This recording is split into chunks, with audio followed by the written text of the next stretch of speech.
Alright guys, gonna continue the Genshin Impact storyline. And yeah, that's pretty much it. And then do some farming, I guess. Billy churl, silly Billy hilly churl. Woo.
Toodaloo. I shall protect the lady of the clan.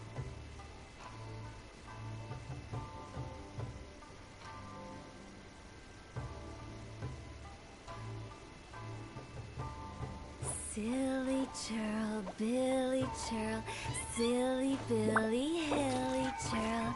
Woo. I shall protect the lady of the clan.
So, this is the kind of place where the big shots of Inazuma live, huh?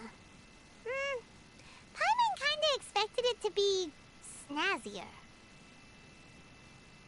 Welcome at last to the Kamisato residence, honored guests. Miss Kamisato is delighted to finally meet you. Is this the Shirasage Himegimi you keep going on about? So, where's she at? Oh, behind the screen? Yes. As the daughter of the Yashiro Commission, this is how Miss Kamisato is accustomed to receiving guests. Consider it a time-honored tradition within the Yashiro Commission. Forgive me if this is an unwelcome surprise. Makes sense. She's a super important person after all. Please forgive my lack of courtesy for receiving you in this fashion, especially following such a long and wearisome journey over the sea. I have awaited your arrival with great anticipation, and Toma assures me that you do indeed possess the power to change the tide of the times. At present in Inazuma, in the name of the Vision Hunt Decree, the people's aspirations are being senselessly trampled underfoot. Though the Yashiro Commission serves the Shogun, it is the people with whom we share close bonds, given the contact we are required to have with them in the performance of our duties. A commission's power rises and falls with the trust of their people. Thus, We cannot remain indifferent to this situation without also remaining indifferent to our own fate. Traveler, lend us your power, and we can...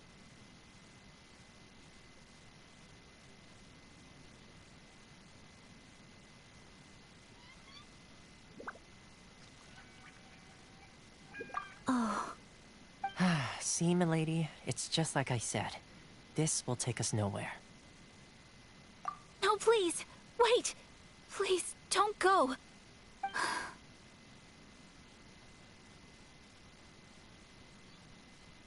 I will introduce you to the Raiden Shogun on one condition. You must fulfill 3 small wishes on my behalf. What are your wishes? They pertain to 3 whose visions were taken from them. Perhaps once you've met them, you will understand.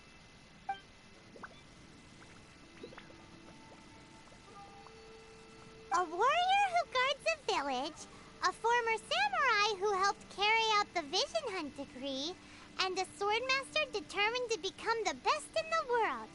Does Paimon got that right? Correct. Please do all you can to help them. I will await your return here. Then you have my gratitude. I'm sure you'll do great.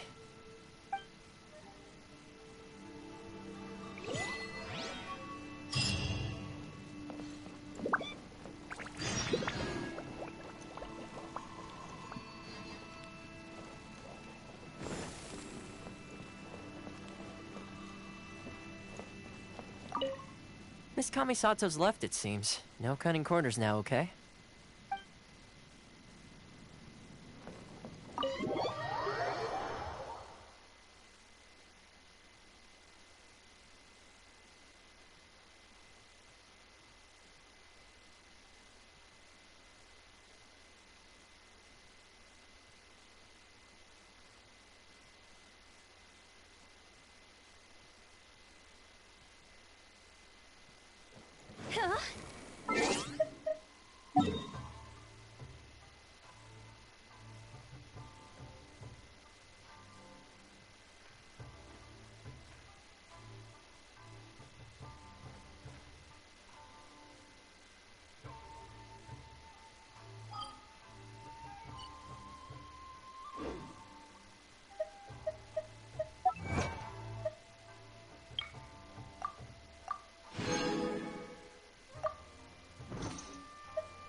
Where's the person Ayaka told us about?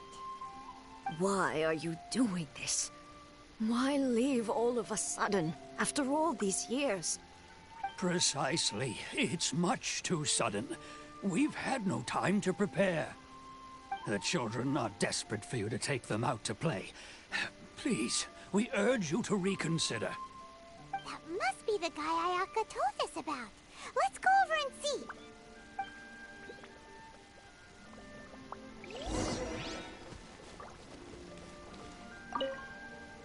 Ah, you must also be here to try and convince Tejima to stay. Tejima has protected this place ever since he arrived here 30 years ago. Keeping out the treasure hoarders, fending off any monsters that draw near, resolving quarrels between the villagers. He has put an enormous amount of work into looking after this place, and we all think the world of him. But now, all of a sudden, he says he plans to leave us. We can't help but wonder, was it something we did? We will gladly apologize if that's the case. All we want is for him to stay.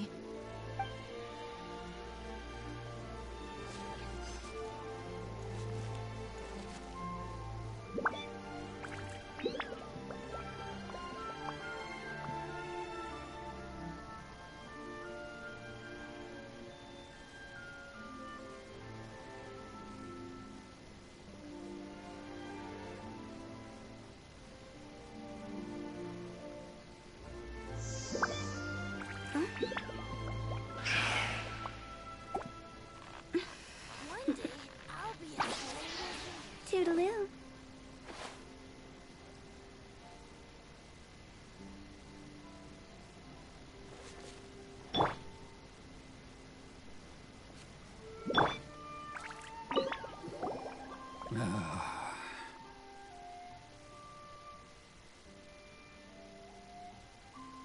If you want my opinion, something to do with the Vision Hunt decree.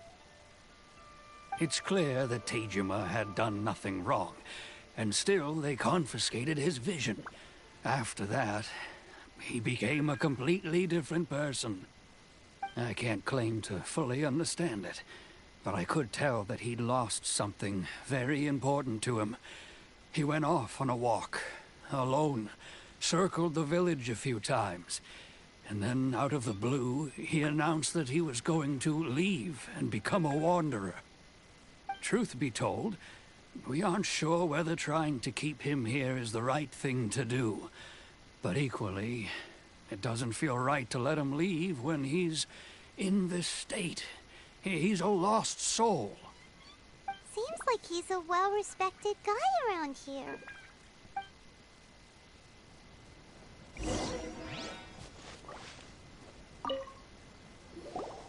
You must be Tejima. So what's made you want to up and leave all of a sudden?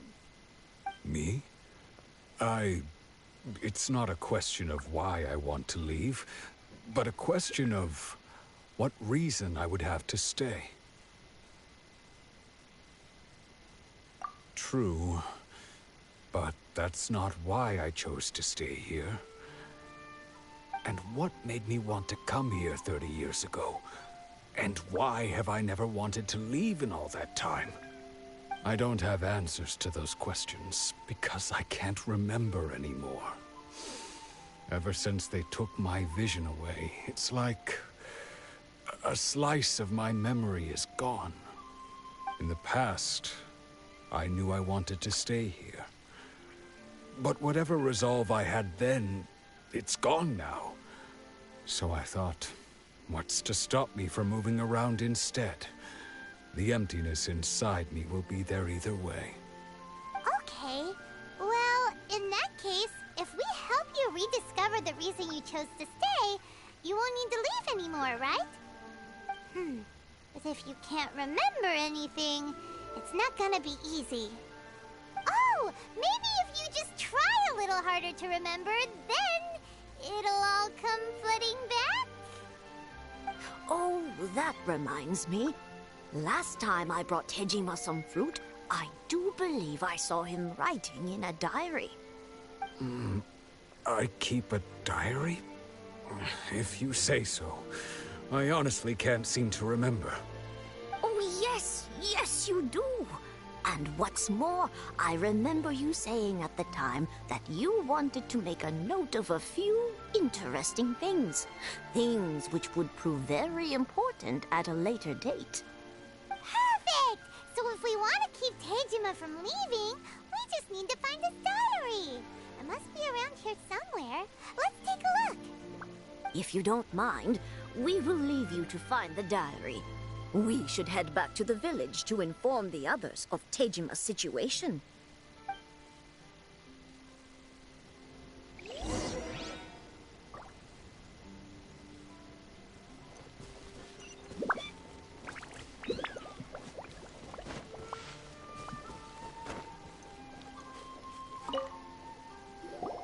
This looks like Tejima's diary, all right. Let's see what we have here. Today, the villagers and I got together to cook dry braised salted fish. I messed up and burned mine a little, so I had to pretend that it was black snakehead instead. Today, I helped rescue a kid who had fallen in the water. After I pulled him out, he told me that his best friend Bamboo was still in the water. I searched the water the whole afternoon before finding out that Bamboo was the name of his pet crab. I went kite flying today. The string broke, so I chased after it as fast as I could. I soon realized I was never going to get it back, so I just found somewhere to sit and watch as it flew away into the distance. Seems like your average diary of daily village life. Huh? Wait, there's more! I went to pray at the shrine again today and stayed there a while. The Omamori you gave me has faded a little, but it is still my most treasured possession. Now that's the kind of info we're looking for. Time to pay a visit to the shrine.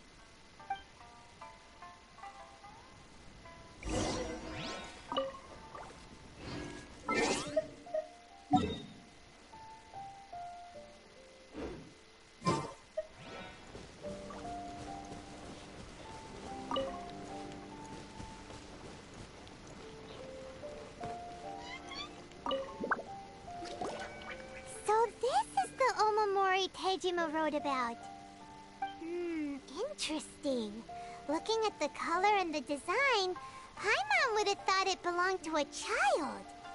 But anyway, if he had this with him all the time, there's a chance some of his elemental energy remained on it. Do you think that it might come in handy?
Somewhere that Tejima visited a lot. The soil looks like it's been disturbed. Maybe Tejima buried something precious here. Something that kept him in the village all these years? Must be something pretty amazing if it made him stick around for 30 years. Let's dig it up and take a look. It looks like a letter. The paper's gone yellow. Must have been written a really long time ago. Konda Village. Sounds so familiar. Where is that place again? So the reason Tejima came here was to wait for someone. But he's been here for 30 years. Oh, guess they didn't show up in the end, huh? Well, let's go give Tejima his stuff back and take it from there.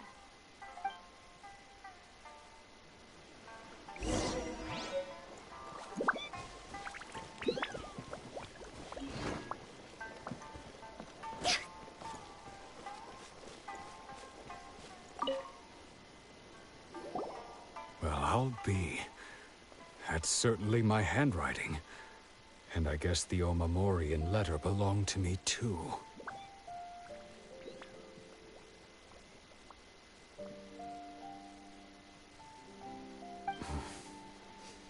But I have no memory of anything that's written in this diary. Still, it's clear that I was waiting for someone here, and that I chose to wait for 30 years. Over the years, I must have made a note of anything interesting. Anything that I could share with her when we were finally reunited. And just look at all the things that did happen over the years. The time has flown by so quickly. 30 years feels like the blink of an eye. How could I have forgotten something so important to me?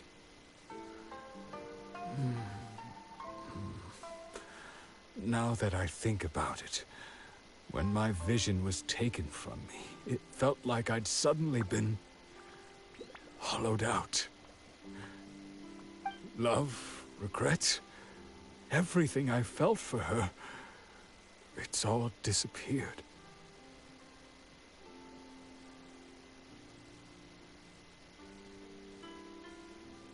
No, not especially.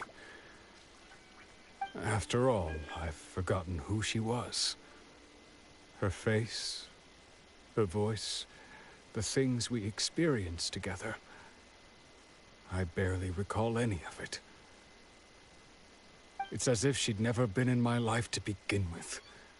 As if all these years have been nothing but a hazy dream.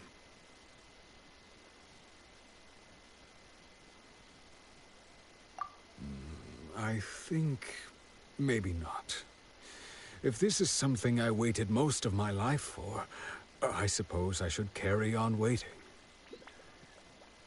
Although, what if she were to turn up eventually, only to find I didn't remember so much as her name? Wouldn't that be upsetting for her?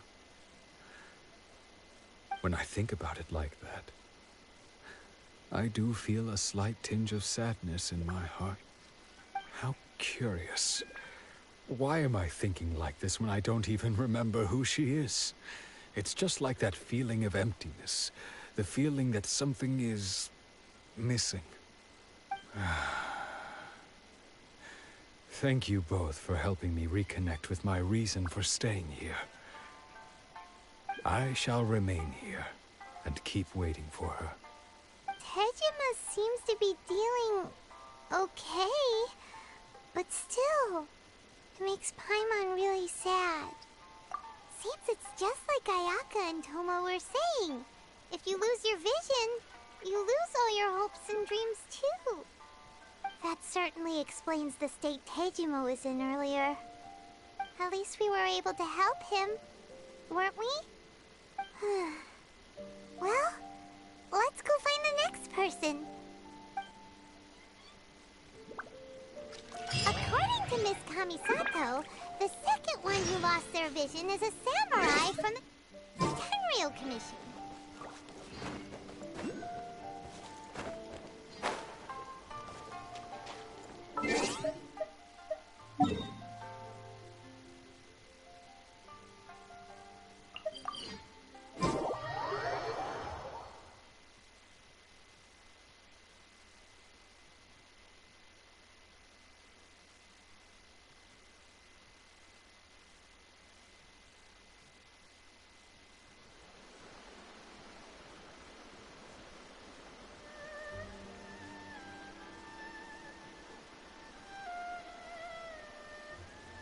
When the sun's out, bathe in sunlight. But when the moon's out, bathe in moonlight.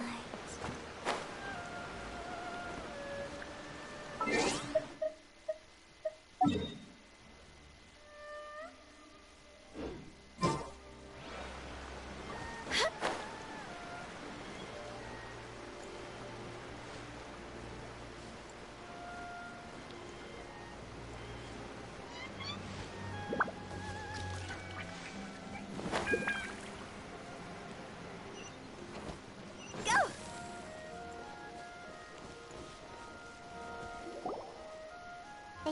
the Tenryou Commission is directly controlled by the Shogun. They're the ones responsible for maintaining law and order in Inazuma, the ones actually enforcing the Vision Hunt Decree. But why would they take action against one of their own? Paimon doesn't get it. Huh? There seems to be some commotion over there. Let's go see what's happening. I'll ask one more time. Do you intend to withhold this month's emergency provisions? The entire clan is counting on that food. We demand an explanation. How many times do I have to say it? I don't know anything about emergency provisions. You dare deceive us? Those provisions are essential. Do you understand? Not some goods to be pocketed by greedy samurai. You samurai think you can just do whatever you please? The Tenryou Commission will hear of this! Oh, huh? And who are you? One of Kurosawa's gang, no doubt. What? We just happened to be passing by. We heard the commotion and came to see what the matter was. I see. You seem to have come just at the right time. Perhaps you can help us settle this matter. This is Kurosawa. He's a samurai and a member of the Shogun's army. They issue emergency provisions to the area, and he's the one responsible for distribution. In the past, we'd simply ask him for provisions and everything would be delivered. Now, he suddenly refuses to give us anything. He's keeping the provisions for himself, I just know it. We'll starve without them. No one seems to care about us. We used to think Kurosawa was a kind man, but he's shown his true colors. He's the same as all the other samurai. It's no wonder all the visions have been confiscated. The Raiden Shogun doesn't need people like him helping her rule the nation. This must be one of the people Ayaka asked us to help. But why would she ever want us to help someone like him? Maybe we should talk to Kurosawa and see what he has to say.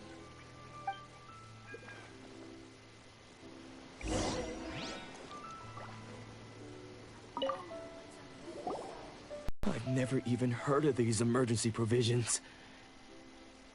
I don't know whether it's rumors or whether they're trying to blackmail me. But either way, it's ridiculous. If I was hoarding supplies, would I still be the poor man I am today? My own family can barely get by as it is. Now, if you'll excuse me, I've got other matters to attend to. And that's the first bit of truth I've heard all day. The Shogun's army told me that I was unworthy of my vision. And they said I was slacking off in my work. Apparently, I'd even disappointed the Raiden Shogun. And that's why they confiscated my vision. Well, that's strange. You were helping enforce the Vision Hunt Decree. Why would you be unworthy of your vision? To be perfectly honest, I don't seem to remember the details. All I know is that I would perform certain things every month. But I don't recall what they were. And it's not just that.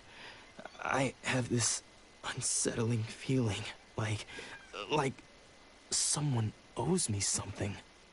Does it have to do with the missing emergency provisions? I didn't take any. Like I said, if I was taking them for myself, I wouldn't be going through such hard times right now. To top it all off, my house was just raided by treasure hoarders, which is why I came here in the first place. I was chasing after them when I got held up by these two. If you don't believe me, go find the treasure hoarders yourself. If there were any emergency provisions to be had, they would have found them. He seems to be telling the truth. But we better confirm. Let's go round up those treasure hoarders and see what they have to say. We should be able to follow their tracks. They couldn't have gone too far.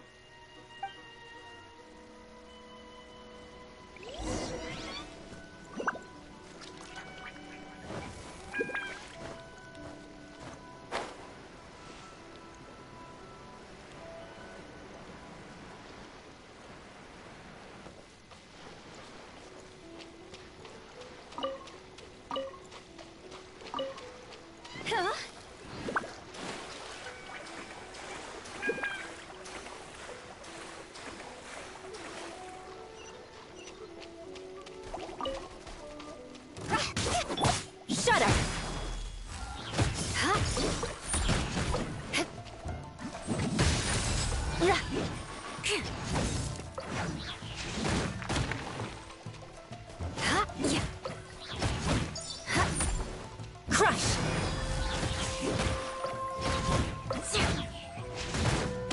Shudder!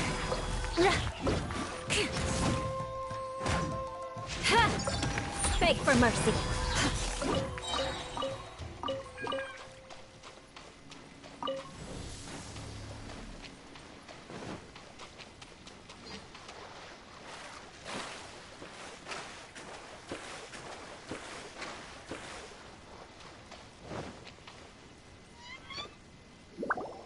We really outdid ourselves this time. All those samurai houses packed with goods. We really hit the jackpot. I mean, besides that one house. You haven't seen anything yet. There'll be a lot more where this came from. Today's just the beginning. I'll be leading you all on an epic journey of pillage and plunder that will go down in Hoarder history. You demand, boss! These seem like the treasure hoarders we're after. Let's teach them a lesson! More speed. Shudder! Another team. Flood of frost. I got careless. More speed. Oh, there goes all the Mora. We worked hard to steal that, you know? Come on, boss. Think of something. Not bad, kid. You ever think of joining the treasure hoarders? We could use someone like you. Kurosawa. Oh, I remember. So he's the one who sent you after us, huh? Just our luck. I knew he shouldn't have hit that place. So what did you see inside? Was it stuffed with food supplies? Food supplies? You kidding? That place was a complete mess. All we found was a strange-looking box, hopefully with valuables inside. I didn't want anyone else to see it, so I was planning on opening it myself once we got back. But now that you've caught us, how about we make a deal? That little box for our freedom. What do you say? You've got a deal. Now show us what's in the box. Huh? What the? There's nothing in here but IOUs! Yeah, a lot of them too. And they all seem to be made out to the owner of a general goods store, a Miss Aoi. We're talking tons of Mora here. We better talk to this Miss Aoi and get to the bottom of this. As for you guys, you're free to go. Just pray that our paths don't cross again. Yes, of course. So, we redeemed ourselves for some IOUs. Does that mean we broke even? Shut it. Let's just get out of here.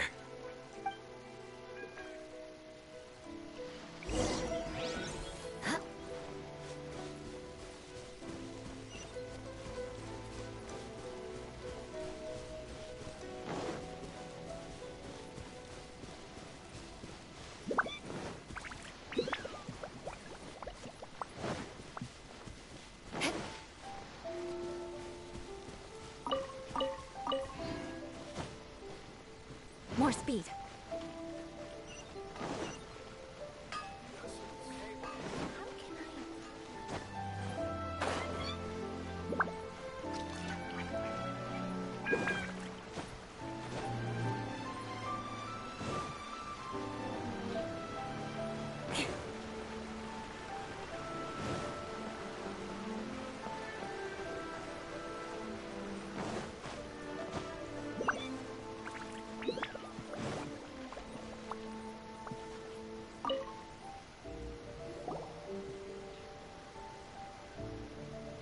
Welcome to Tsukumomono Groceries. We've got everything you need.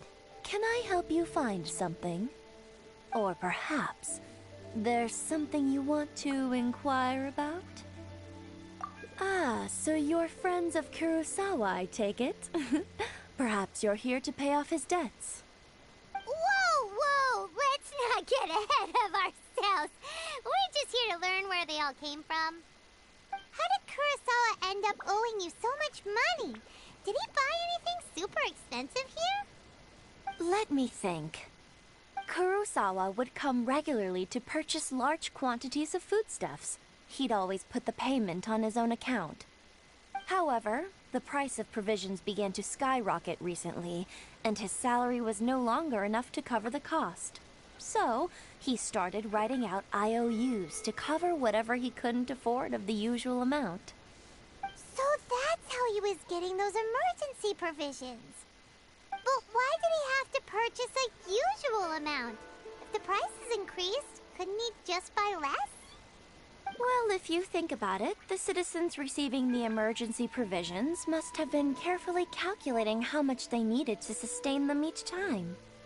Kurosawa thought that it would be quite the disappointment for them if they found they didn't have enough, especially after such long and careful planning. So he deemed it necessary to take on the debt rather than let the people down. Wow.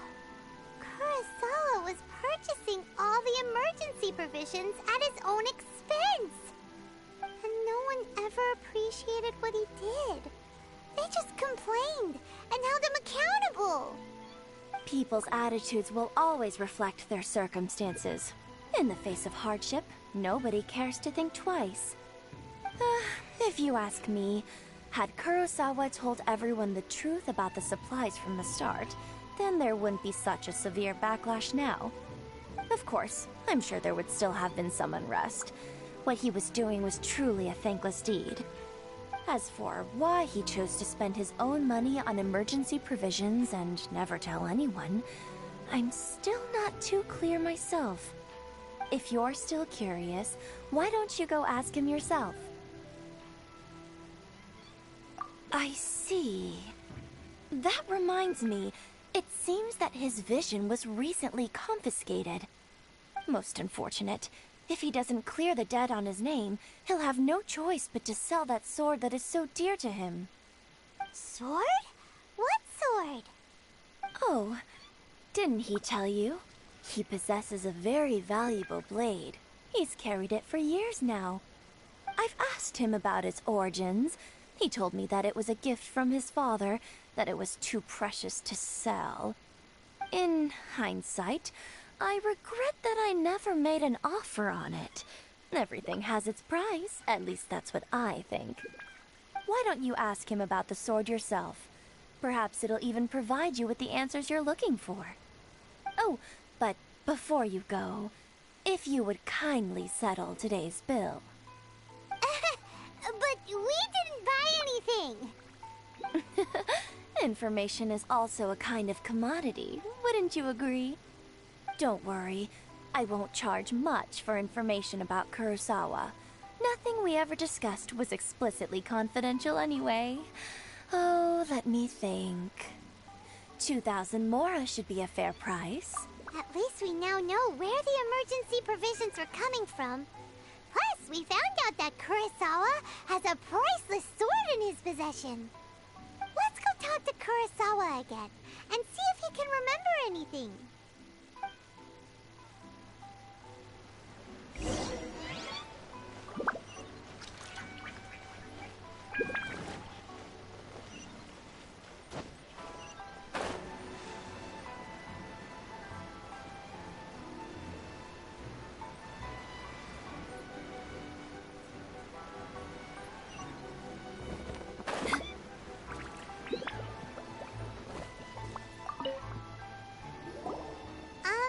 What are you doing here all by yourself? Where did those other two go? I presented them with a choice. Either they left or I drew my sword. They left. It turned out to be a real time saver, actually. Perhaps I should start using it more often. Did you manage to track down the treasure hoarders? Everything I... That just about sums it up. It turns out that you really were distributing emergency provisions, but they were all purchased at your own expense. Strange. Is that really the kind of person I was? I don't really have any such recollection. Even after all you've told me. I still don't remember anything. Why was I purchasing emergency provisions for everyone? And why would I put myself in such a difficult situation? I really don't understand. But I could not deny that when I brandished my sword to scare those two away, I could sense that my body was somehow reluctant to do so.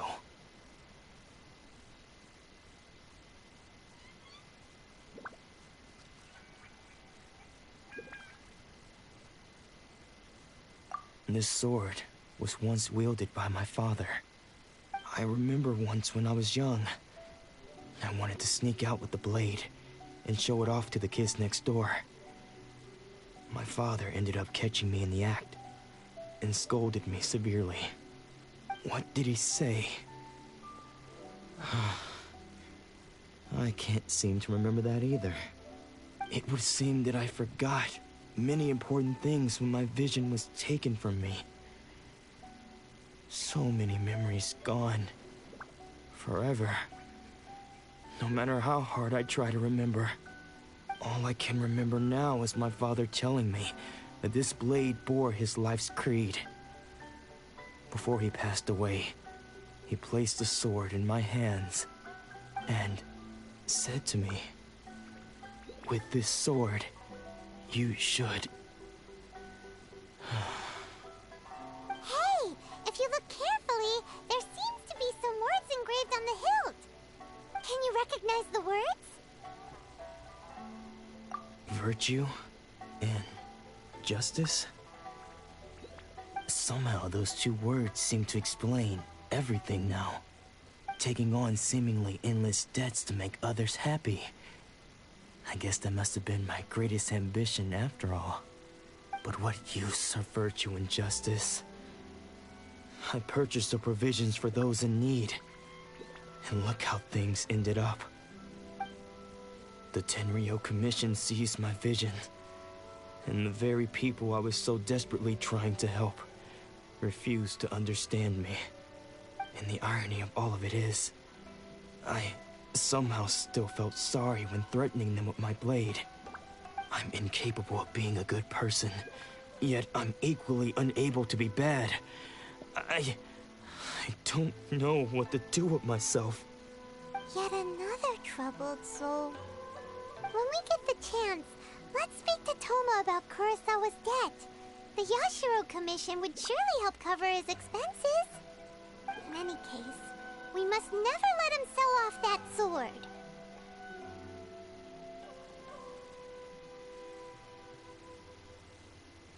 Yeah, seems like losing all ambition is a terrible experience.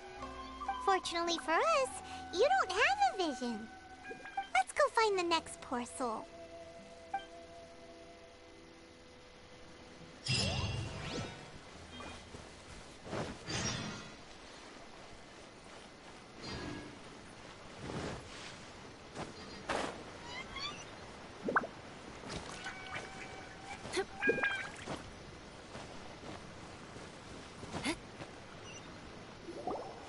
The third person who had their vision taken is supposed to be a famous sword master around these parts.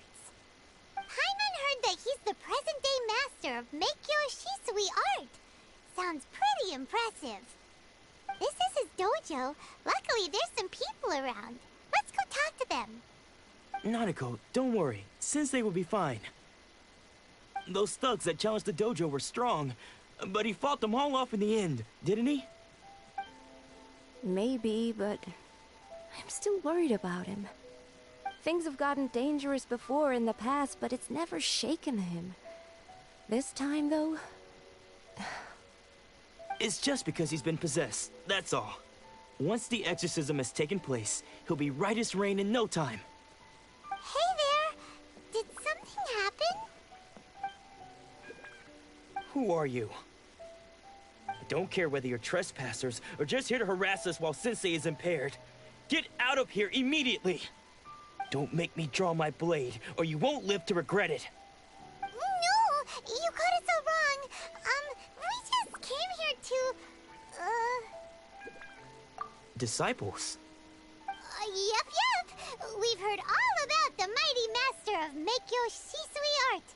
It's the whole reason we came all this way, to seek him out and ask him to train us. But then we got here and overheard you talking about how he got possessed or something? From the way you're dressed, it doesn't look like you're from around here. Please, accept my apologies. We've had so many people trying to cause us trouble recently that we're on high alert. You haven't arrived at the best of times, I'm afraid.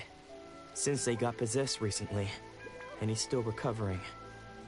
He's not able to take on any new disciples for the time being. I see you are earnest in your pursuit. Okay, how about this? My fellow disciple Nanako and I will explain Sensei's situation to you in a little more detail. Then you can decide whether to stay or to leave. Sensei's name is Domon, a name I'm sure you've already heard. Though self-taught, he mastered the art of the sword to a high level. He then proceeded to defeat many other prominent sword masters, never losing a single fight. He once said that his goal was to become the best sword master in the world. And so, even while training us, he continued to hone his own art. His fervor truly inspired us, and we trained hard, determined to keep up with him.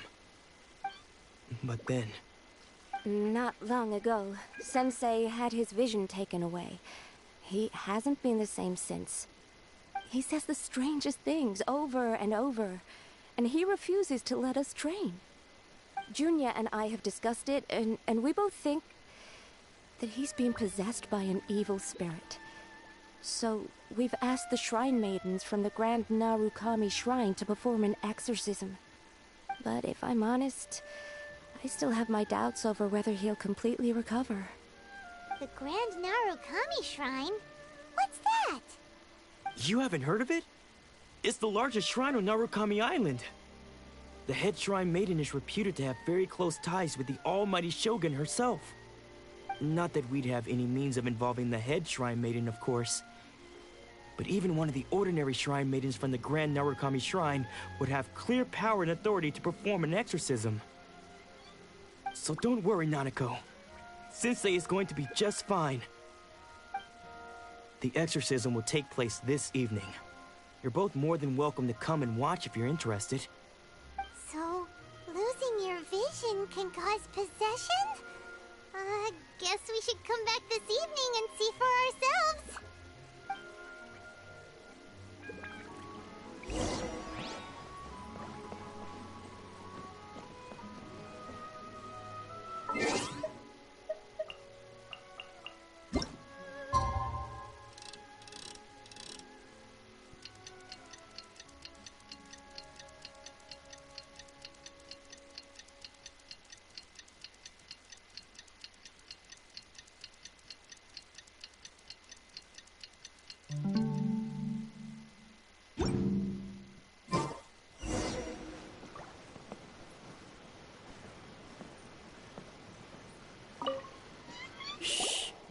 So you decided to come.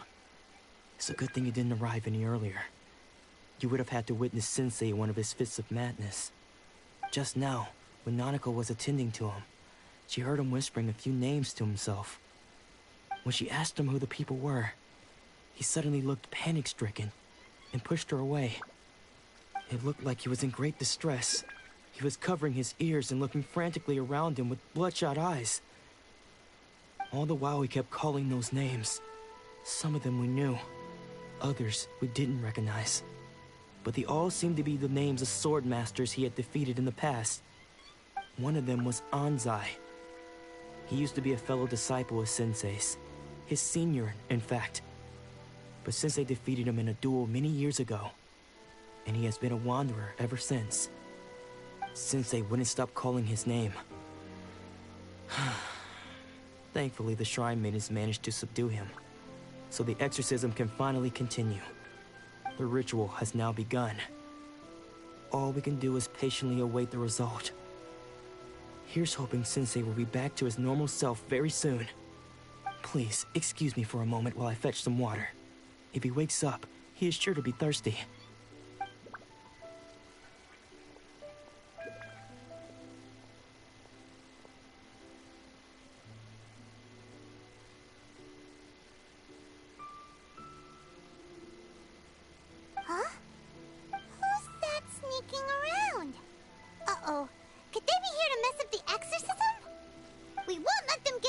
it! Come on, let's go after them!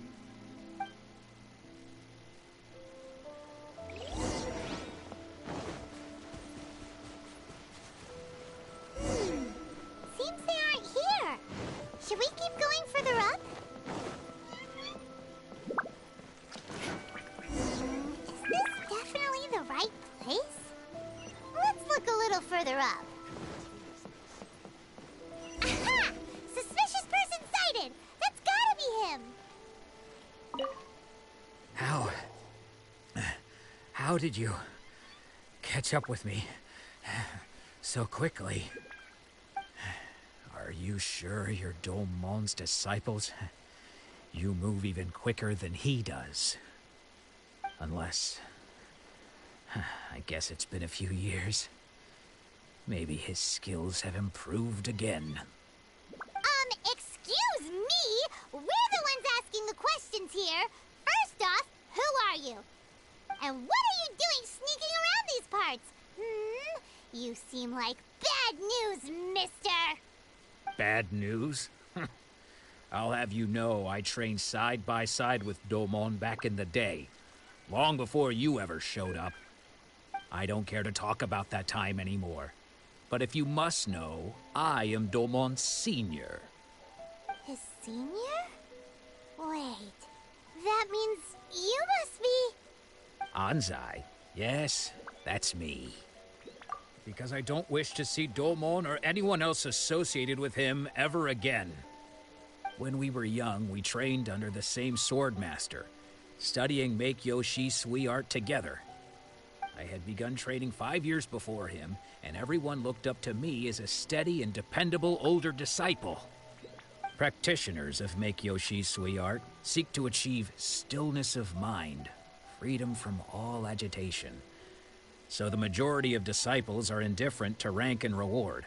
I was no exception. But Domon was different.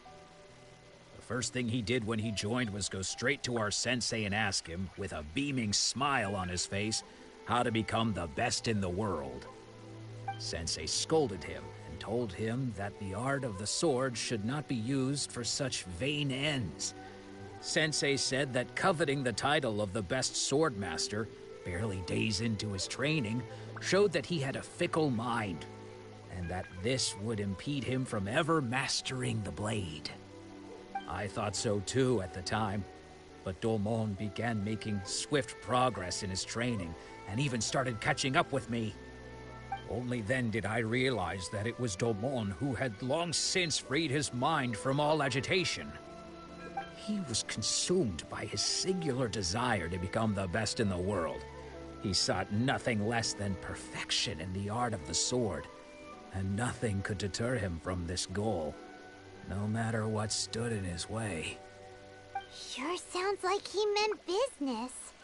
So how come you don't want to ever see him again? Because until he arrived, I was convinced that I would succeed our sensei as the master of Make-Yoshi Sui art. Of all the disciples, I was the most gifted. I had trained the longest. Everyone had high expectations from me.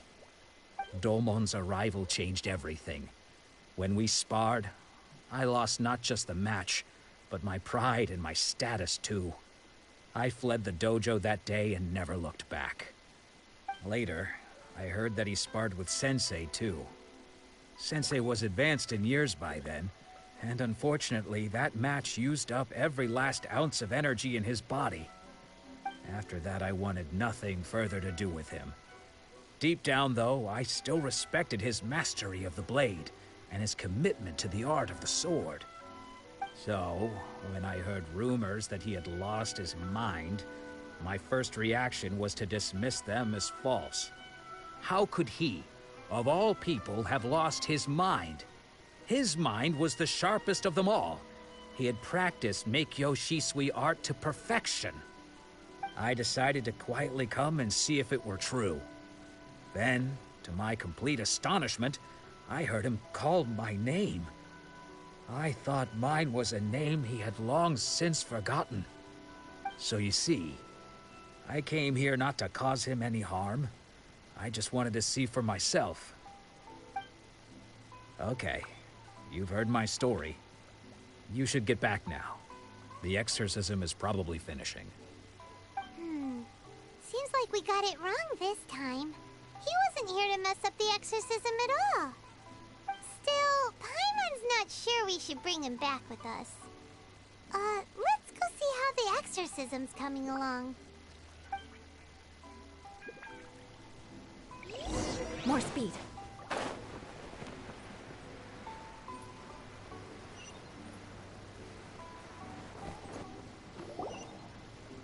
What? You're saying he isn't possessed? Does that mean he's just lost his mind? But how is that possible? No, I refuse to believe it. Something's clearly wrong. Nanako, please. Try not to get agitated. I am sorry. With what powers I have, I can find no sign of any malignant spirit having possessed Domon. But spirits may take a myriad of forms in this world, many of which I cannot claim to have witnessed myself. Thus, I dare not rule out possession with complete certainty. And all is certainly not lost, for I received word not long ago that Lady Yai has taken an interest in your sensei's case. Lady Yai? Is that the same Lady Yai that I think you mean? The head shrine maiden of the Grand Narukami Shrine? That's wonderful news! Then Sensei will be sure to recover. Correct. Lady Yai is most knowledgeable indeed, and has abundant experience in the exorcism of evil spirits and aversion of great calamities. I am unable to say for certain whether an evil spirit has possessed your sensei, but Lady Yai can give a conclusive verdict. Excuse me, Miss Inagi, but I must ask, should we prepare a greeting gift for Lady Yai? Yay. That won't be necessary. All that is required of you is your timely arrival at the Grand Narukami Shrine. Lady Yai does not like to be kept waiting. I must leave now, but we will meet soon at the shrine. I wish Domon a full and speedy recovery. Who'd have thought Lady Yai herself would have taken notice of our sensei's case? Do you mean to say that Sensei isn't renowned enough to deserve Lady Yai's attention? No, that's not what I meant at all. You misunderstand me. I just mean this is Lady Yai, the head shrine maiden. She has direct and close contact with the almighty Shogun herself. Anyway, you should join us too, tomorrow. Given that you've traveled all this way just to meet our sensei, we, the disciples of Meikyo Shisui Art, will do our best to help you. Sure! After all, everyone seems pretty excited about Lady Yai. We're curious to meet her too. Who knows? Maybe we'll be able to find out a thing or two about the Raiden children from her.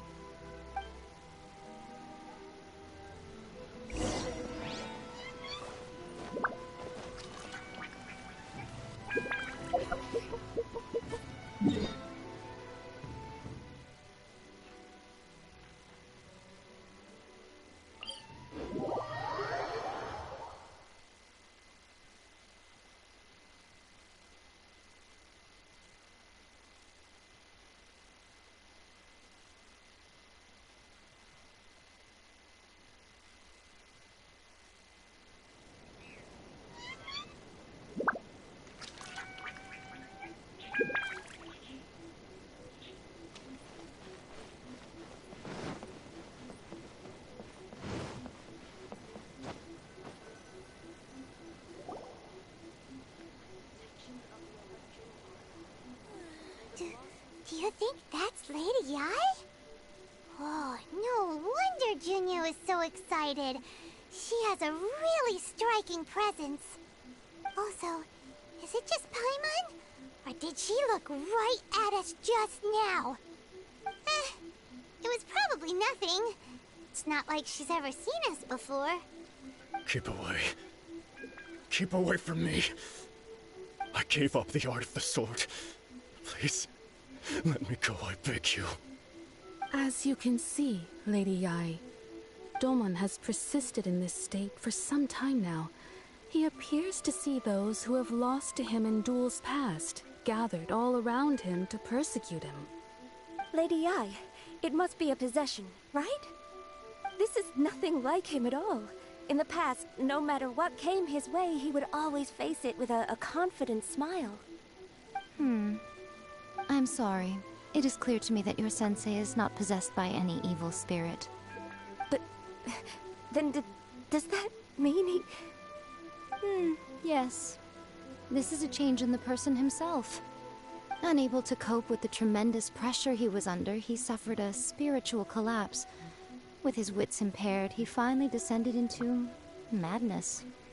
As one who is thrown into the sea, though he fights back desperately against his predicament, it does nothing to prevent his descent into the depths. As for what has triggered this change, I believe it must be the loss of his vision. For to be stripped of one's vision is to be stripped of one's ambition. Stripped of his ambition? But Lady Yae, even without his ambition, why should he suffer such a dramatic change? How does that explain his descent into madness?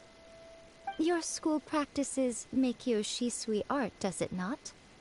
Stillness of mind, freedom from all agitation. What a fine notion that would be if any in this world could ever hope to achieve it. There was once one who claimed to be indifferent to rank and reward, and who fled enraged when defeated by his junior. And then there was an aged swordmaster who was aggrieved enough that he crossed blades with a disciple he himself had taught. Then, what of the one who crossed blades with his own sensei and beloved fellow disciple, and defeated them both?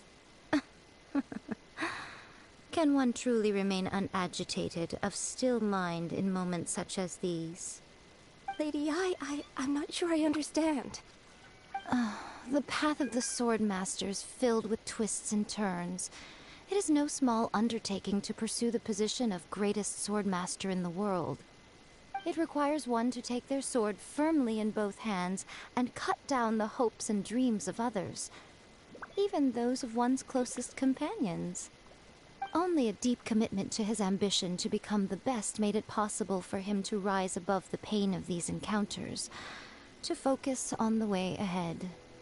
When that ambition disappeared, he began to doubt himself.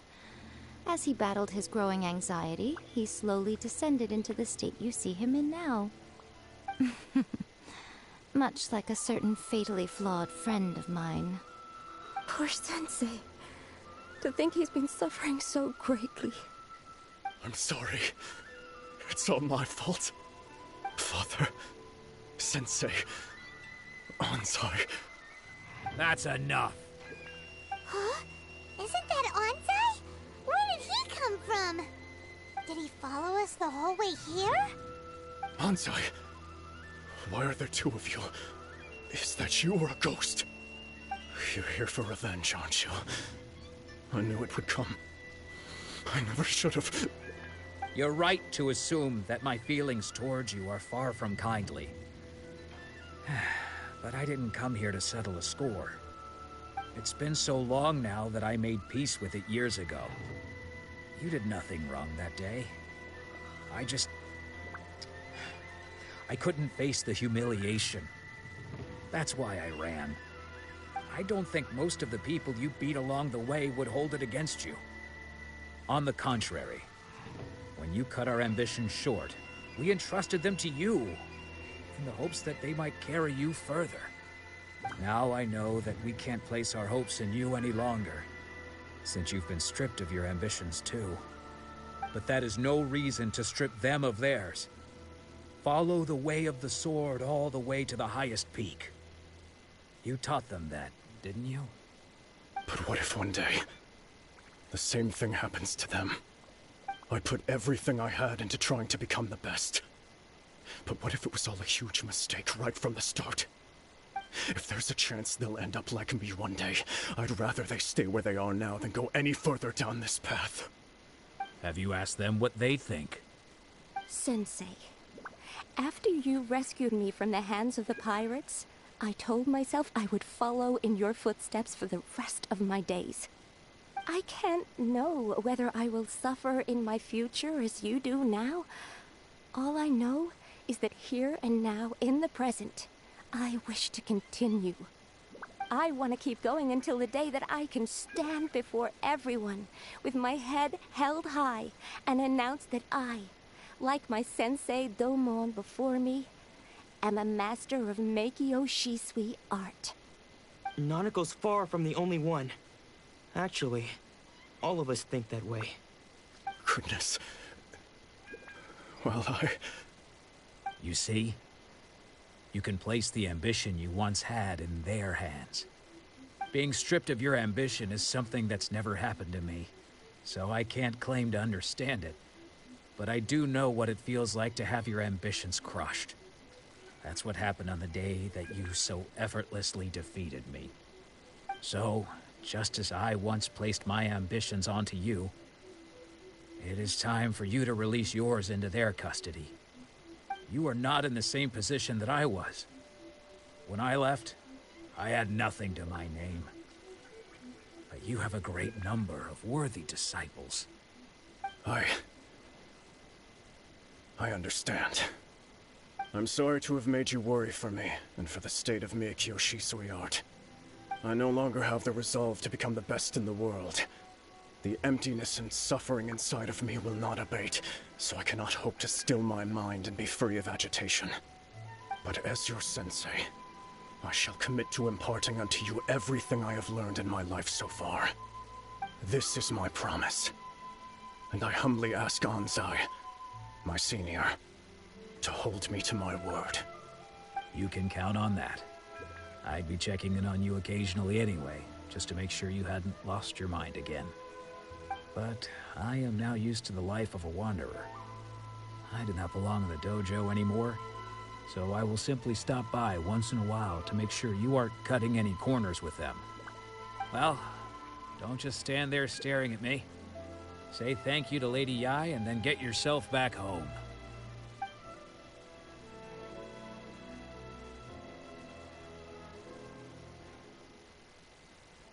So even though his ambition was taken away, his disciples can take it over on his behalf. Guess that sort of solves this one, huh? Traveler, a moment, please. Lady Yai has some words for you. So, my intuition was correct. The wind that blows from afar carries fresh life to these shores. For us to meet now is premature. Nevertheless, you set foot on these islands at precisely the right moment.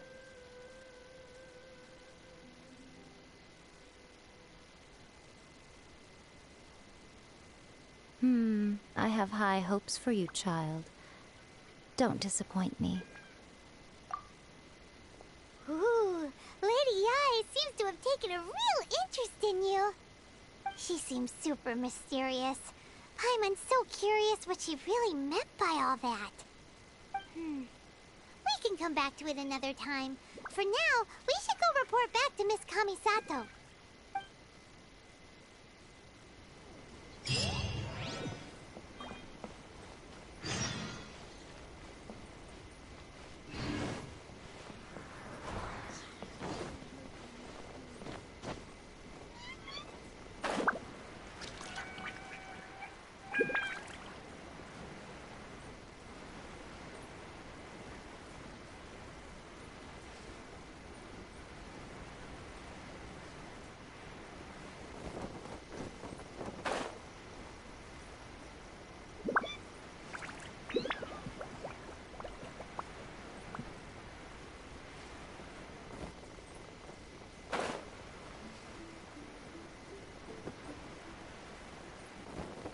Time to scout.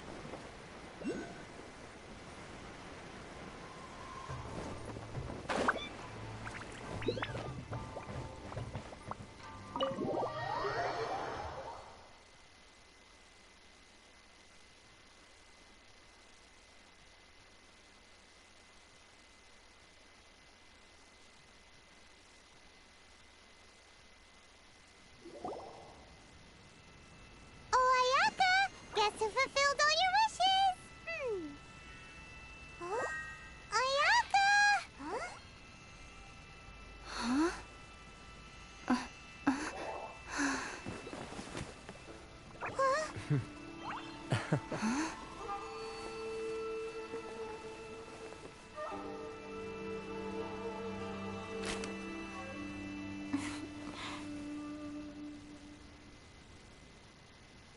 Traveler, Paimon.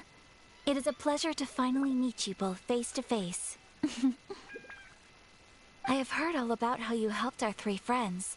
My sincerest thanks to you.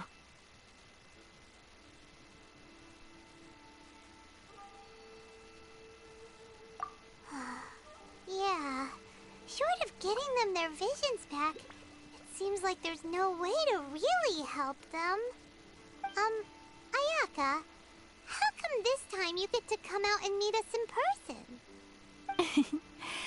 Because now that you have done the three things I asked of you, I consider you to be my friends. As you will observe, I dispense with the screen for Toma also. Mm-hmm. Wait a second. But isn't Toma your, servant? Paimon's happy to help and all, but Paimon sure as heck did not sign up to be a servant. Oh. Paimon, you are most entertaining. Toma is first and foremost my friend, and was so before he ever became my attendant. Oh, okay then. Ayaka, you seem pretty different out in the open compared to how you are behind the screen. Alright, we can be friends. Thank you both kindly. Back to the matter at hand.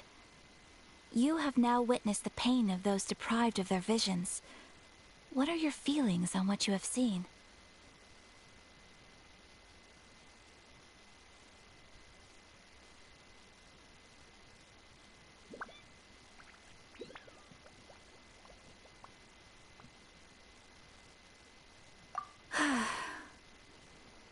Perhaps in the eyes of a deity such as the almighty Shogun, the lives of those who inhabit the world are inconsequential. Thunders roar, lightnings flash, the winds assault, and the rains descent. All these things take place with no regard for the feelings of the common people. But I believe that surely you understand what they must endure. It seems that perhaps now you can appreciate my feelings on all of this.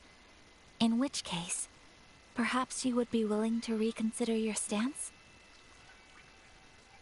You will? Really? Naturally. Alright, bravo, my lady. You were right all along. See? I told you she wouldn't reject them.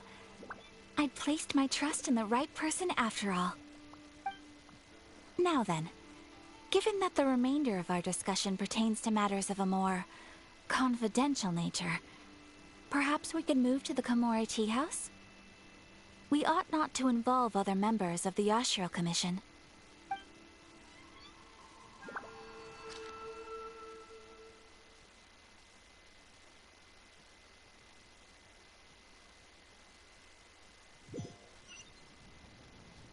Well, here we are again. Please continue without me. I'll keep watch. So, what's the deal with this place anyway? What makes it your favorite meeting spot? This is land that was gifted to the Yashiro Commission by the Shogun. The Kamisato clan has the exclusive right to plan, build, and repair any property on this land, and even to allow or deny access. Such privileges exist due to the Yashiro Commission's role in managing ceremonial affairs. Oftentimes, it is not appropriate to discuss details in front of bystanders. Oh, Paimon gets it!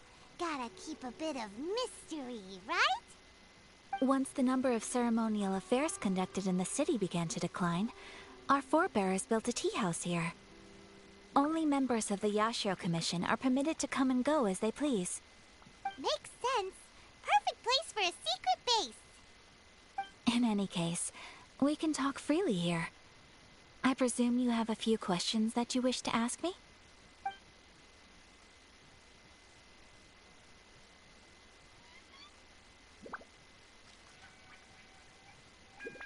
The issue is this.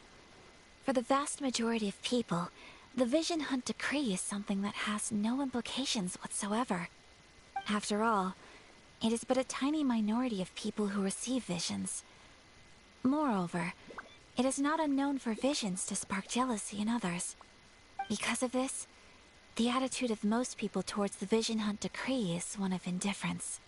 How can they be like that? Paimon's getting mad.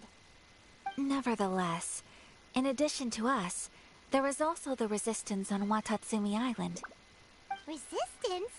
You mean like an army fighting against the decree? Yes. Many who have lost or fear losing their visions have rallied together under Sangonomiya on Watatsumi Island to form a resistance group. To say a little more about Sangonomiya, historically, there has always been some conflict between them and the shogunate of Narukami Island due to their different belief systems. But I do wonder whether there may be some other agenda behind their resistance movement, beyond merely fighting the Vision Hunt decree.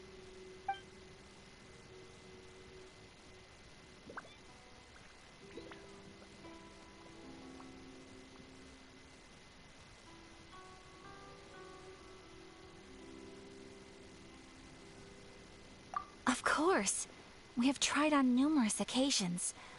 Unfortunately, each time a proposal to repeal the decree arrives at Tenshukaku, it is promptly vetoed by both the Tenryou Commission and the Kanjo Commission, and subsequently scrapped. They invariably adopt a stance of unconditional support for the Shogun's decisions. They have no interest in discussing anything. It almost makes one wonder whether they had a hand in the Shogun's sudden decision to issue the Vision Hunt decree. The almighty Shogun. I've seen her on but only a few occasions, most of them formal ceremonies. She inspires awe, commands respect, and exudes a sense of absolute authority. But as I recall, there was something else about her that struck me even more deeply. It was her almost complete lack of any emotion. In that sense, she appeared to me to be less of a ruler and more of, well, an executive official, I suppose. Focused exclusively on her single goal of implementing eternity, acting accordingly without feeling. Ooh, Paimon has a question though. Oh? What would you like to know, Paimon? Have you got a plan yet to fight the Vision Hunt decree? To be honest, we do not. What? Please, do not forget that challenging the Vision Hunt decree is tantamount to challenging a deity. Coming to terms with that is already a difficult step to take. So what are we gonna do? Well, for the moment, all we can do is try and reduce the harm that is being caused by this decree. For example, by providing vision bearers with safe refuge, or manufacturing counterfeit visions for them as a contingency measure. You're telling Paimon that there are people out there who can make fake visions? Don't underestimate the talents of the craftspeople in Hanamizaka. To the naked eye, their counterfeits are indistinguishable from the genuine article.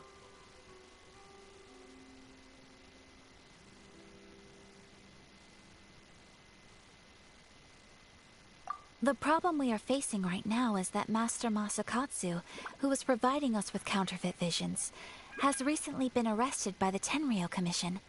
Darn! So they found out about it? Ugh. Yes. We knew it was not a long-term solution, and that it was only a matter of time before it would be exposed. But we cannot simply abandon Master Masakatsu.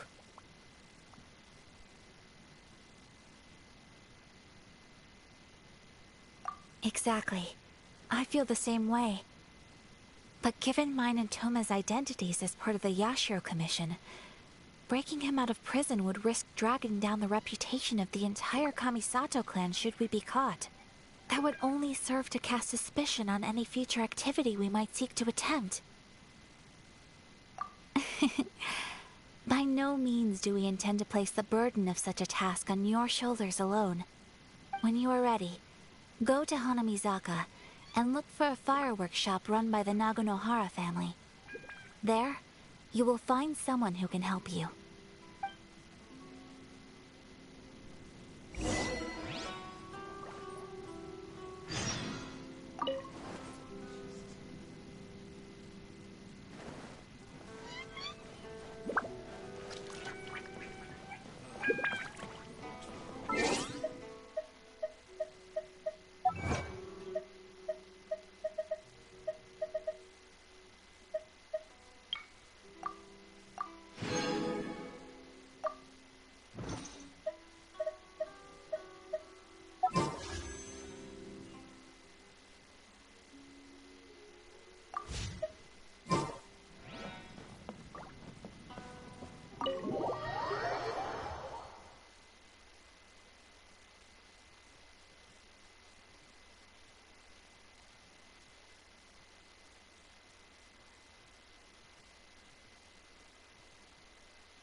aristocratic etiquette is all just for show.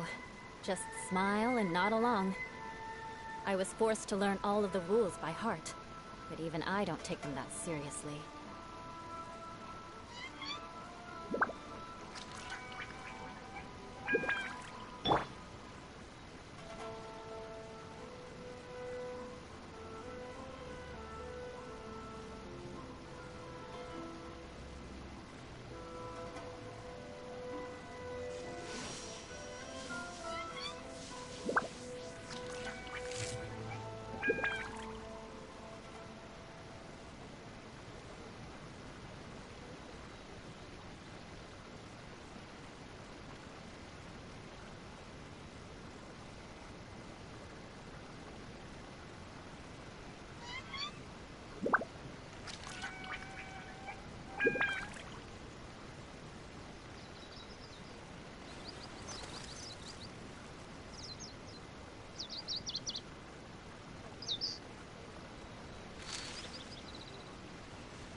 Just hand it over. You don't want any trouble with me. If you think your elemental powers are enough to resist the Vision Hunt decree, then you'd better think again. Believe me, you're not the first of your kind we've encountered, and we've seen the same unpleasant outcome time after time. You'd best save yourself the trouble. Can't you make an exception? I just got this vision. I won't even use it, I promise. So this is the Vision Hunt decree in action, huh? We can't just sit around and watch things unfold, can we? Psst! Hey, wait! Huh? There's someone trying to get our attention. Come on, this way. What's going on? Can't you see we need to go help? Shh, quiet. Just sit tight and watch for a moment. Hey, this isn't right, you know. Just because you don't have a vision doesn't mean you can sit back and watch others in trouble. Huh? Hey, wait! You do have a vision! Shh! If you don't keep your voice down, I won't have one much longer. All right. Here, take it. Wise choice. All right, let's go.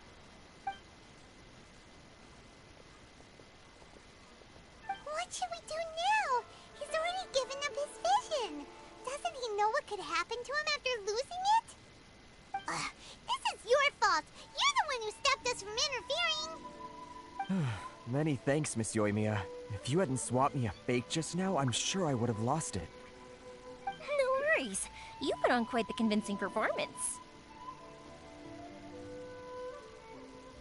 Oh, so that's what's going on here. And to think Paimon was about to unleash Paimonial wrath on Miss Yoimiya. Sorry about that. Think nothing of it. I could tell from your reaction we were on the same side. You just didn't know it, you know? Oh, right. Allow me to introduce myself.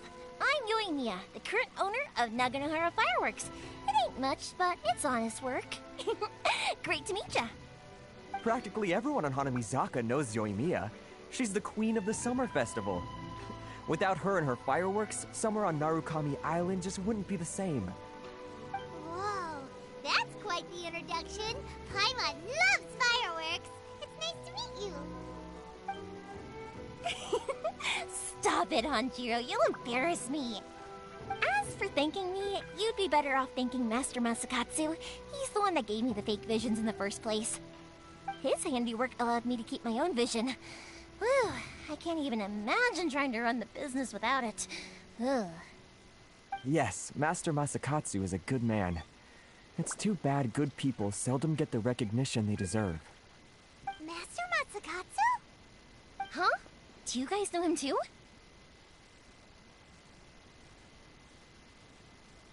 You don't say!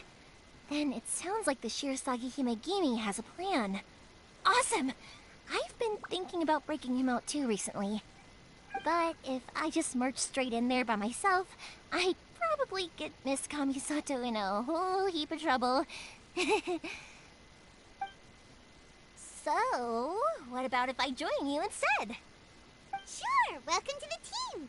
Ayaka told us to go look for help at a fireworks shop. She must have meant you. Seems like I finally got a new job to do. Besides hiding vision bearers in my shop, that is. So, Master Masakatsu is being held at the police station. I've already surveyed the area and found a way in. Whoa, talk about a reliable source. Seems we've got the right person on our team. Not bad, huh? Let's go as soon as everyone's ready. Don't worry, Master Masakatsu. We're on our way. Time to break him out!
imagined. Come on, this way. As long as we stay quiet, we've got a good chance. I certainly wouldn't want to end up locked away in here. Let's find Master Masakatsu and get out of here. We should split up. I've got a little present to prepare for Master Masakatsu. I'll be right back. You sure? Alright then. Just be careful not to get caught. Yes, You two.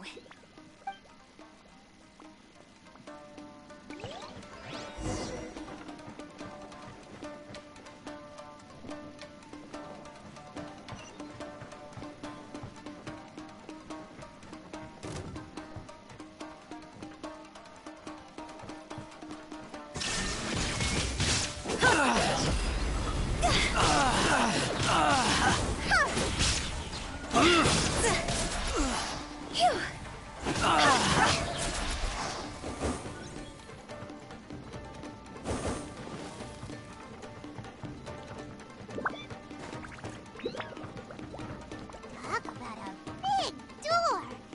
Seems we need to collect something shaped like Magatama in order to open it.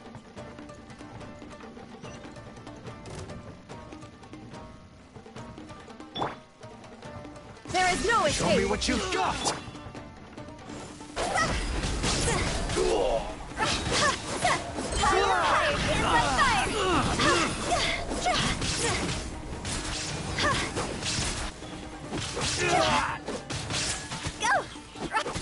Crush!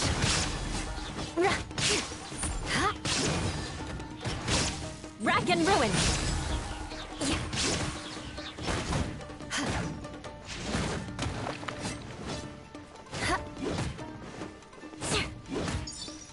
I need to train harder. Now you shall perish! Shudder! Vengeance will be mine!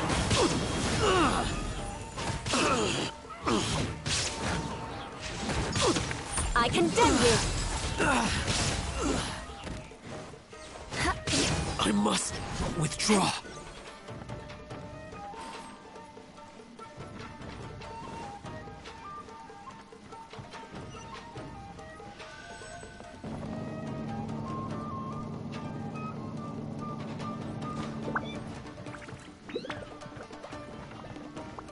Who goes there? Get Crush!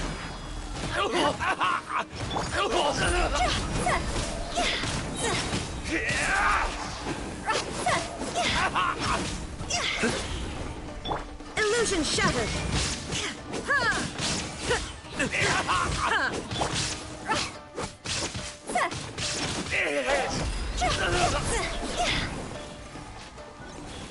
This wall looks a bit odd.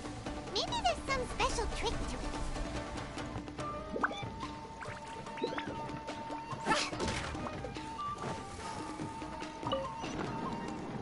These guys seem a lot tougher than usual.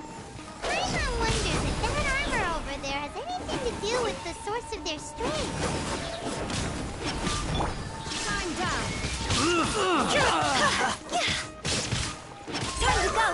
I must withdraw.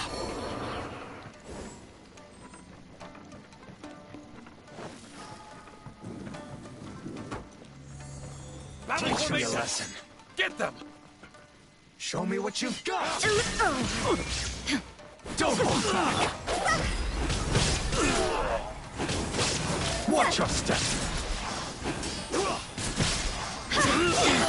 Born to oblivion! Shine down! I dare you! Soldiers, quick! Don't hold back! Shudder! Flood of frost! Eye for an eye! It's my Get them! I've been bested. Crush! I need to train harder.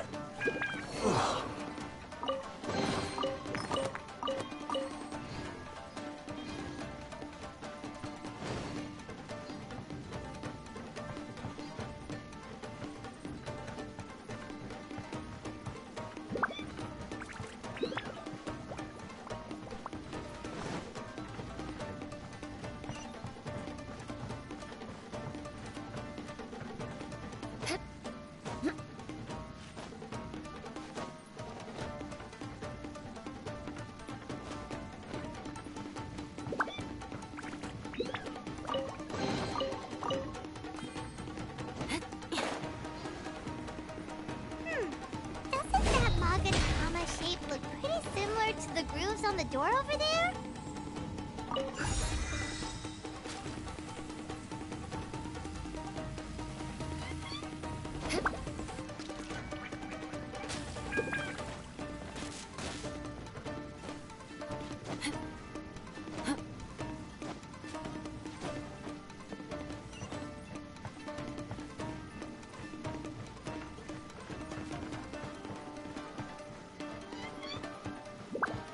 Teach me a lesson.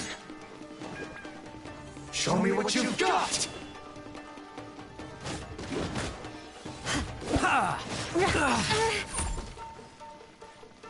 I dare you!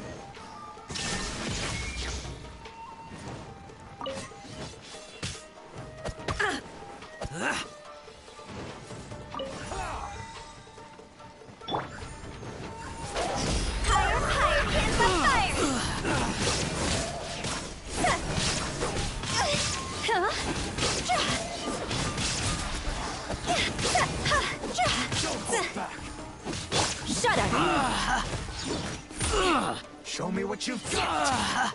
Now you shall perish! Crush! I dare you!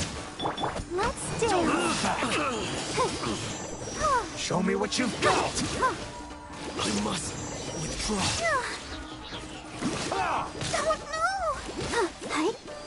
I dare you! Don't hold back! Ready, steady, go! I dare you!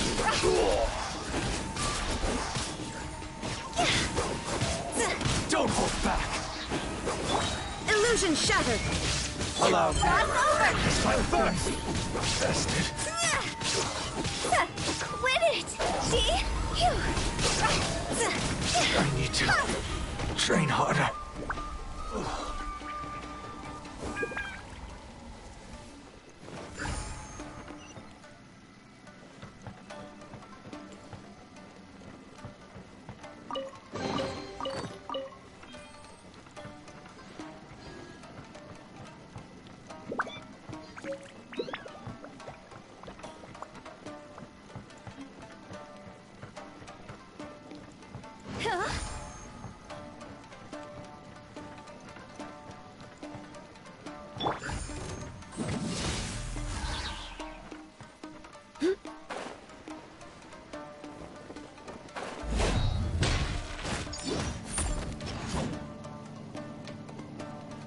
Time to scout. Beg for mercy. Shine down!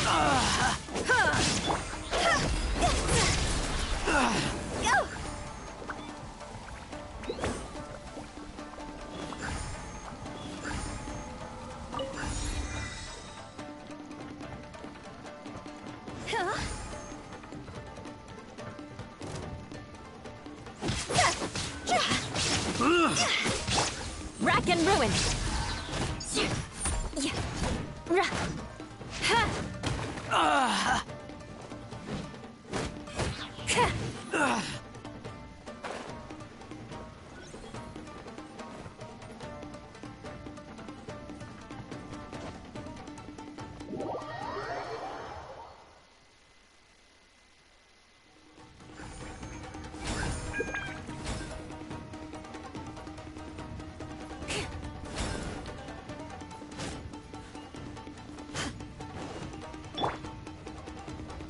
There is no escape!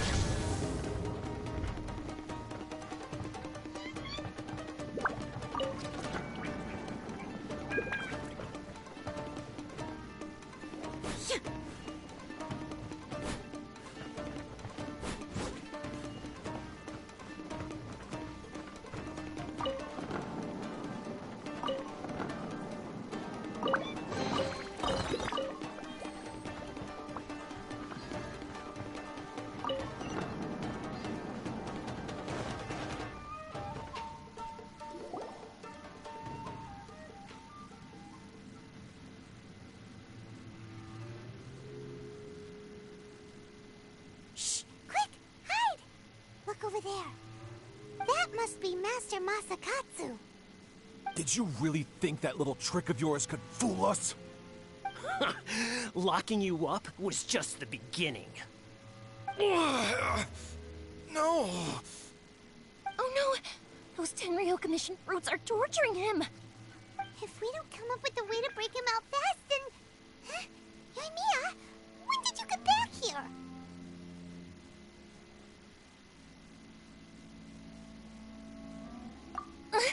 I can't bear to watch. If anything happens to Master Masakatsu, our whole plan will have been for nothing. Hey, you there! What are you doing? Ah, ma'am. We were just teaching him a little lesson, that's all. Huh? Who's that? That's Kujo Sara, adopted daughter of the Kujo clan of the Tenryou Commission. She's also a general in the Shogun's army. What's she doing here? Make way, let me have a look at him.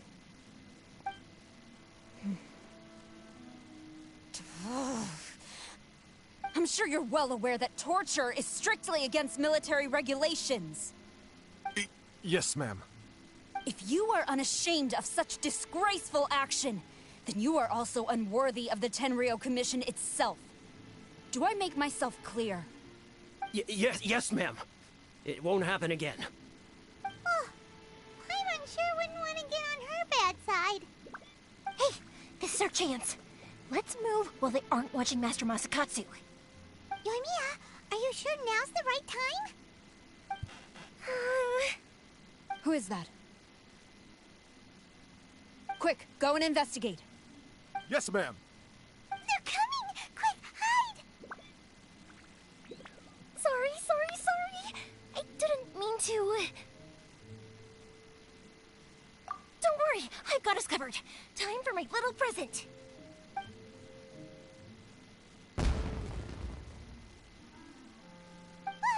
Fireworks! Huh? Was that an explosion? It sounded like fireworks. Quick, let's hurry! The fireworks were enough to distract them. Maybe more than enough. Fireworks aren't just for festivals, you know. I was particularly proud of this batch. I decided to. Whoa! Yoimiya, this is turning into a bit of a fireworks display. Well, fireworks are my craft after all. Every batch has to be spectacular.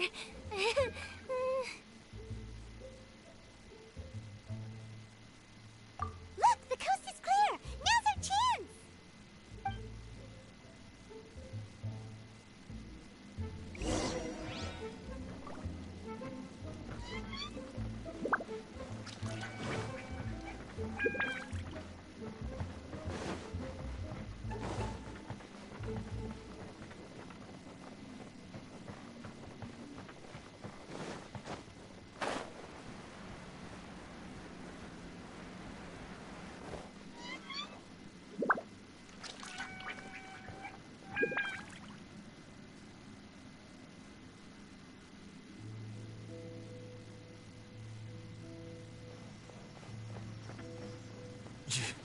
Yoimiya, is that you? Master Masakatsu! Sorry we took so long. Oh, those awful guards. Come on! We've got no time to lose! They could be back any minute!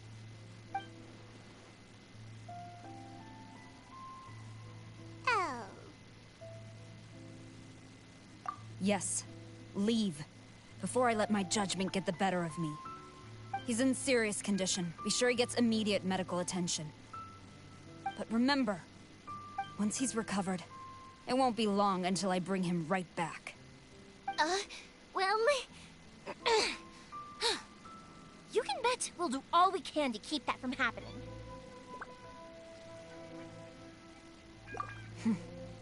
Leave this place.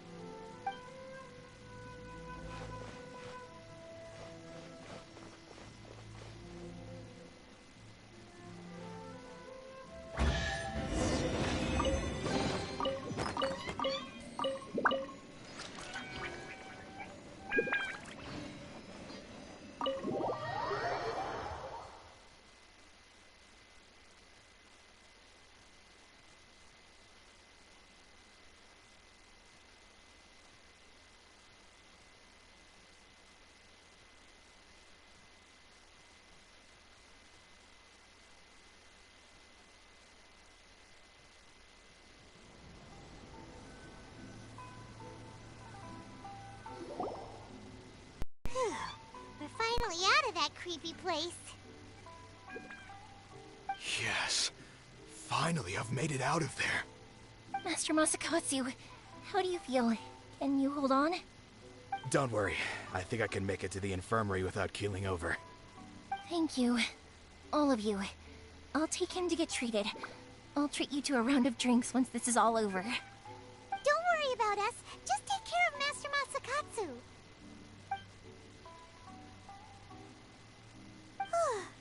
Good thing we were able to rescue him.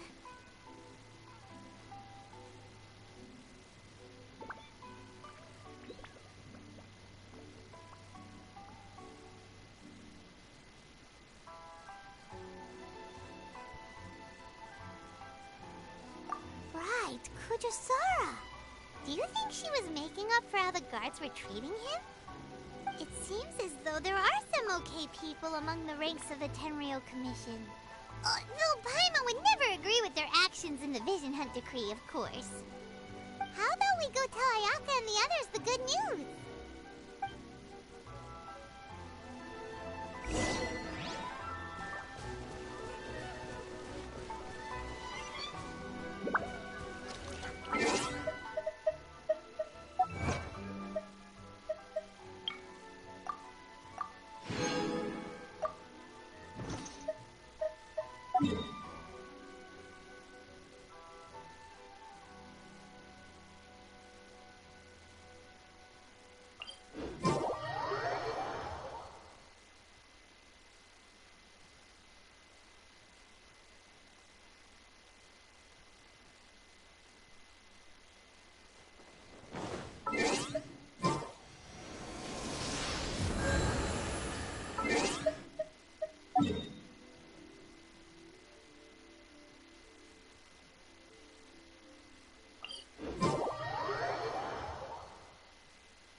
I see.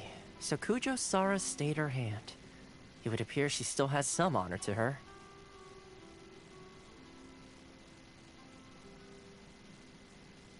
I wonder if we should try establishing contact with her. Perhaps we could coax out some information. Unlikely. Don't forget, Kujosara is also carrying out the Vision Hunt Decree. She obeys the orders of the Raiden Shogun without question. In her eyes, Master Masakatsu is of no threat to the decree. This is why she was so willing to allow his escape. If our true motives were ever divulged, she would act against us without a second thought. True. Though if you ask me, Master Masakatsu's release is an unexpected blessing. We are now one step closer to victory. And we couldn't have done it without Yoimiya and the Traveler. You're turning out to be even more reliable than we expected. Don't mention it. Indeed. Things may have turned out very differently this time without the help of the Traveler. But if we wish to mount any sizable resistance against the Vision Hunt Decree, there is still much to be done. It is time we make ready our next set of plans. There's no need to rush, my lady. Things seem to have taken a turn for the better, at least. Not only have we rescued Master Masakatsu, but our list of allies appears to be growing. Yes, which reminds me. The Tenryou Commission seems to be making preparations for a celebration. They call it a ceremony of sorts. And the number of samurai out enforcing the Vision Hunt Decree seems to be waning. The days ahead may be more peaceful than usual. A ceremony, you say? Why would such a task be left to the Tenryou Commission? I don't know, but I'm sure it has nothing to do with us. Anyway, with the Tenryou Commission busy with preparations, we should have a little more breathing room than usual. You do present a good point. Being in a constant state of alert will only tire us further. Perhaps a period of rest is in order. Toma, what would you suggest? I'd say a celebratory feast is in order. Might I suggest an evening of hot pot together?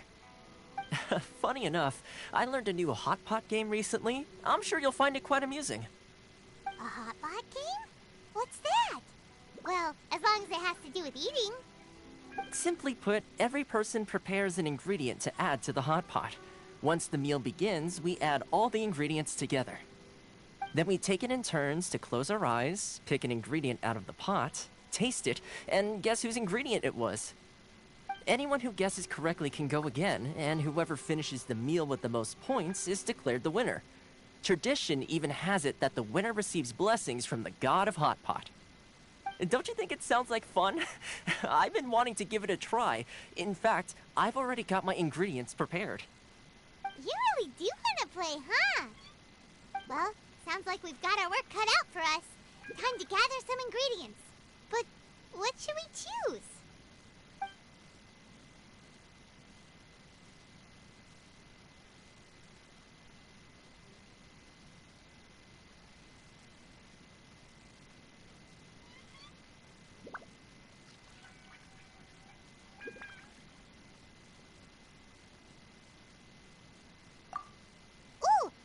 Proposes we gather raging demon-level Joyun chilies, super salty ham, mist flower corollas. This is already shaping up to be a hot pot to remember. Oh, my stomach! It feels like Yoimiya's fireworks are going off inside me. Who would have guessed that Toma would be the winner? He ate practically all those weird ingredients without a second thought. Toma? You okay, buddy? Salt-crusted herring, unripe lavender melon, flash-boiled dongo, oh, and whatever that thing was that nearly froze my tongue off. Hold up, my life is starting to flash before my eyes. Time I call it a night, everyone. You've only got yourself to blame, Toma. All those strange things you ate were ingredients you added yourself. But weren't you the one who added those little cakes, Ayaka? I think the Traveler ended up eating one. Boiling cakes in hot pot? Ugh. Think of the texture. I must apologize. To be perfectly honest, I thought the cakes would be a tasty addition. Uh-oh. I'm definitely not okay. I need to lie down.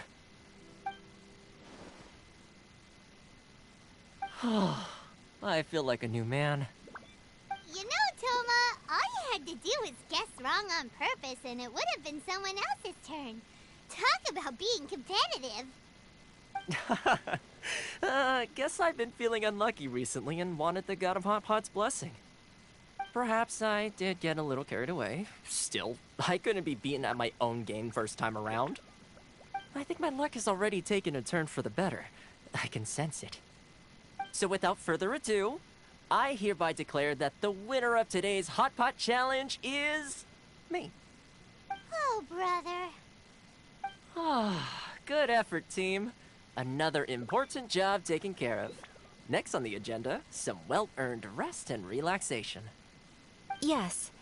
If the Tenryou Commission truly is as busy with preparations as Toma claims, then some rest would be a welcome change of pace. And with the extra time, there are some other matters I wish to attend to. Let's all take some much-needed time off. After a few days' rest, we'll reconvene at the Komori Tea House and discuss our next operation. Downtime is hard to come by these days, so be sure to make the most of it. I'll tidy things up here and start thinking about our ingredients for our next round. There's gonna be a sequel? Sure, why not? We should play again now that everyone knows the rules. I'll see you all later. Bye, Toma. Seems we won't need to be visited for a while. Why don't we go explore some other places?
Tailor, Paimon, hold on. Huh? Ayaka? Something has come up, and I would like to request your assistance. But you ought not be nervous.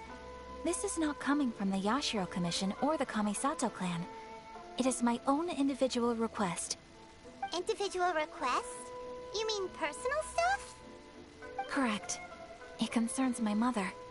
This may seem a little sudden, but in my view, you are the only person I can entrust this to.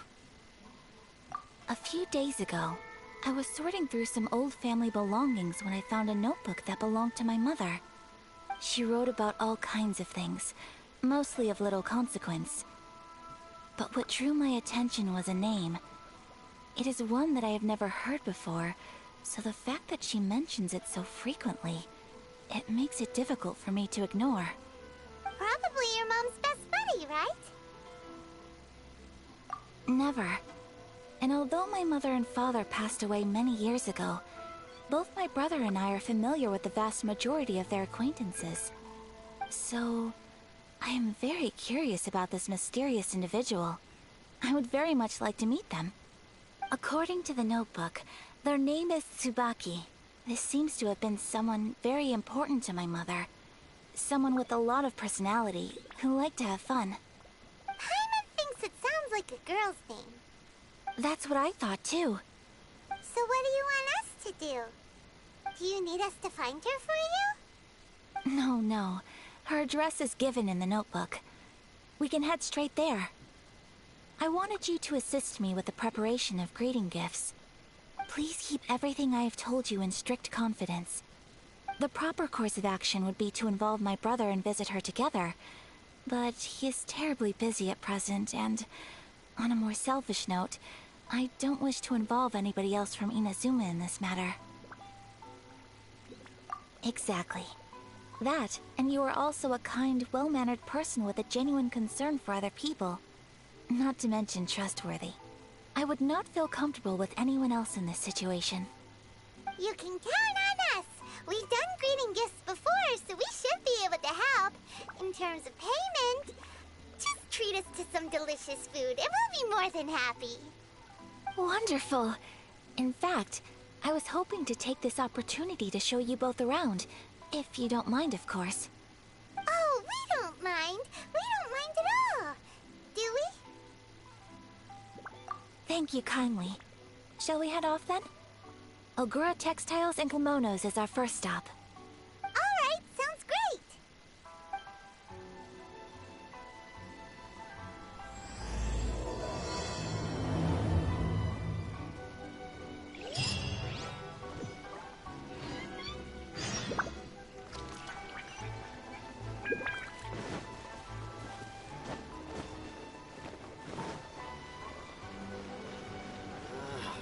Why?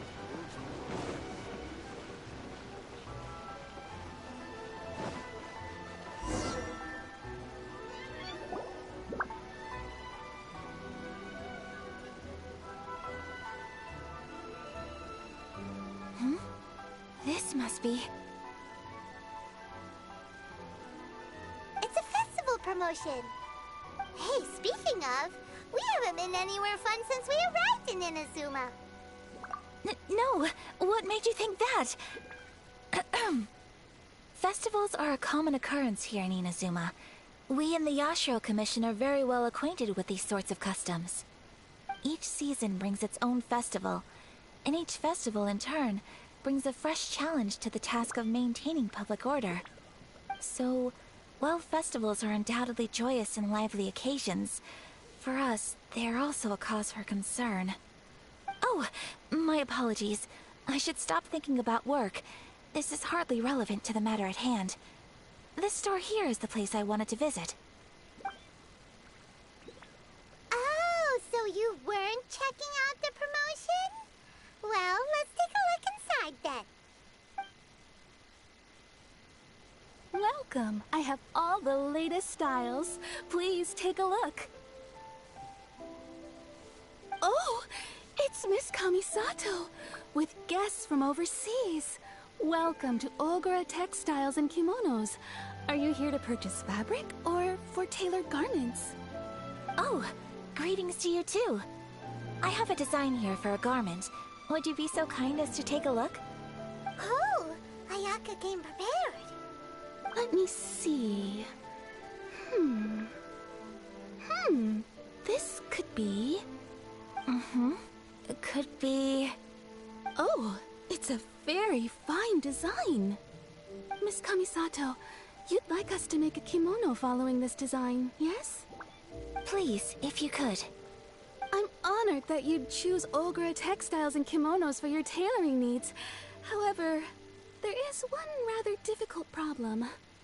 Based on the design, this kind of kimono would require silk made from the silk flower. The majority of Inazuma's silk is imported from Liyue Harbor, but given the current climate... As you well know, Inazuma is currently under a strict lockdown. In all honesty, the impact on the textiles industry has been quite significant. We're struggling to import high-grade fabrics. So much of our tailoring business has been put on hold indefinitely. But of course, where our customers are able to provide the fabric themselves, we can still be of service. So you're saying we need to go and buy some silk first? If even Ogura textiles and kimonos can't get a hold of high-grade fabric, where would we buy it from? You could try the International Trade Association. They are a little better connected than we are. After all, the association brings together merchants from all over the world. The only thing is their prices. They're not the cheapest. In times like these, though, we're lucky to even have an option of getting a hold of the things we want in the first place. Huh. So even just getting clothes made is an ordeal in Inazuma. Wait, the International Trade Association? That's Kurisu's thing, right? We haven't been to Rito in a while. It looks like that will be our next stop. Thank you ever so much. We will be back once we've acquired the fabric. Oh, in the meantime, I have one other very small request. Could you? Why is she being so secretive all of a sudden? Absolutely. Much obliged. My pleasure, Miss Kamisato. Honestly, I'm just as excited as you to see the end product. We haven't made a silk kimono for the longest time now, and this is a beautiful design. That's very kind of you, thank you. Goodbye for now. Traveler Paimon, let's try our luck at the International Trade Association.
This is it. The International Trade Association. Okay then, we need to talk to Kurisu, right? Huh, doesn't look like he's here. Let's look around.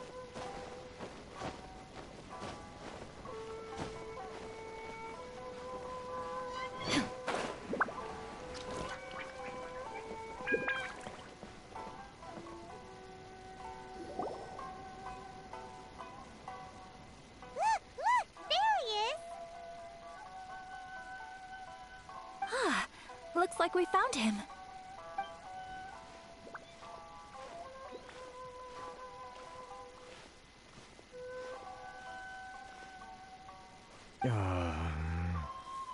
What am I gonna do? Mr. Kurisu, are you alright? Oh, you're Miss Ayaka from the Kamisato clan. How do you do? Better than you, it appears. And if it isn't the Traveler, I haven't seen you in a while. I take it you've been out of Rito? Thanks again for your help last time. The association is back in business, and it's all thanks to you. That's great, but, why were you staring into space just now? Did something bad happen? Well, you see... It's embarrassing to admit, but some of the association's goods have been stolen by vagrants. Which goods were stolen? It was a batch of high-grade silk. Aww. We imported a big batch of silk from Liyue several years ago. It's been sitting in storage ever since. Recently, we heard that clothing stores in the city have more or less sold all their silk stocks. So we figured now would be a good time to bring our batch out of storage, thinking it'd probably fetch a good price. But then... the vagrants swiped the whole batch, then disappeared into the woods. I reported to the authorities, but... well, as you know, they don't think much of foreign merchants like us. The Kanjo Commission don't want to give us the time of day. Honestly, you can just tell that our suffering amuses them. Well, I also take issue with aspects of the Kanjo Commission's operational methods. Please remember, Mr. Kurisu, that while you are here in Inazuma, you should be careful with your words. My apologies. I had to let off some steam. Anyway, there doesn't seem to be much we can do ourselves to get our goods back. Perhaps I'm doomed to go bankrupt after all. I am afraid I can't intervene in an official capacity, but I can still help you get your lost goods back. Of course, I would never... Wait, what? Huh? Yes, acting in my own capacity, mind you. Even then, there is no escaping the fact that my every action and word will be seen to reflect on the Yashiro Commission and the Kamisato clan. I do so not without reservation, so I hope that you will treat this matter as confidential. That aside, as I'm sure you're aware, I'm afraid that I won't always be able to help you in such circumstances. Given your position and that of the International Trade Association, please try to exercise more caution in the future. You do not want to incur further unnecessary losses. We will. We certainly will. But, are you sure this isn't gonna cause any issues for you? What if someone high up in the Kanjo Commission sees what you're doing and doesn't like it?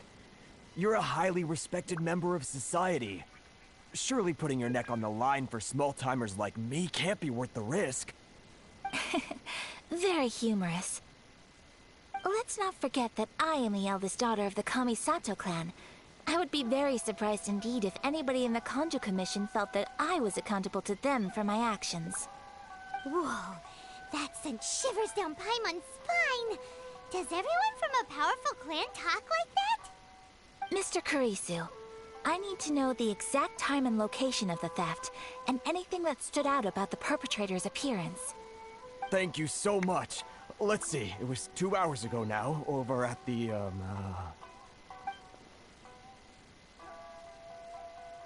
Everyone, please follow me to the scene of the crime.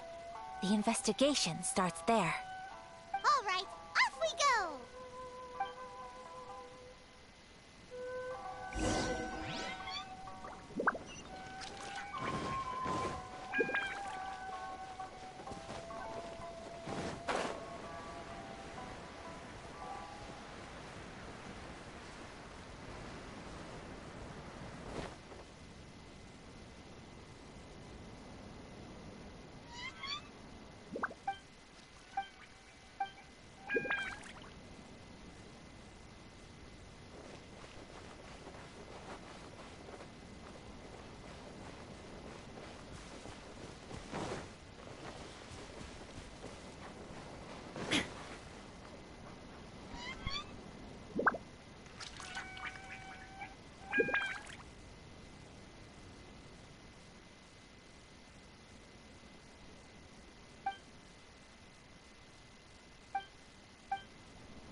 Cannot pass without a permit.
Here we are. This is where we were robbed. Hey, look on the ground. What are those? Huh? Footprints. Very deep ones at that. Leading towards the forest. Presumably the depth suggests that they were carrying something heavy. Let's see where they lead.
Shadow!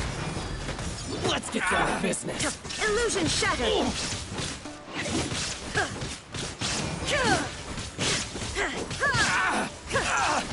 Beg for mercy.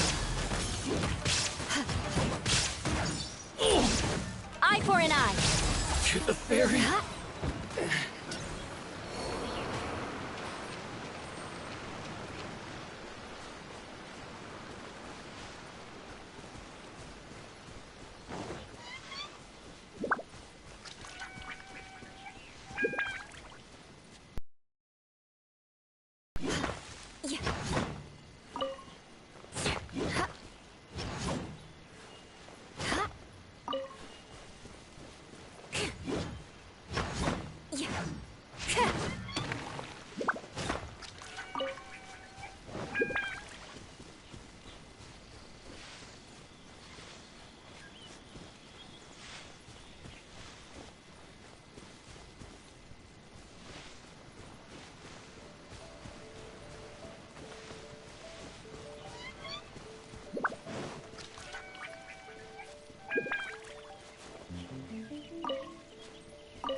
More speed.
You think you can get your stuff back with this bunch?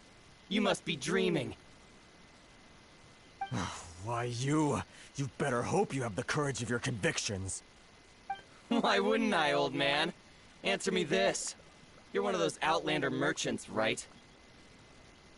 You trade association types are worms. Coming over to our land, leeching off our people. Who's gonna leap to your defense, huh? Tell me, who's gonna stick their neck out for the likes of you?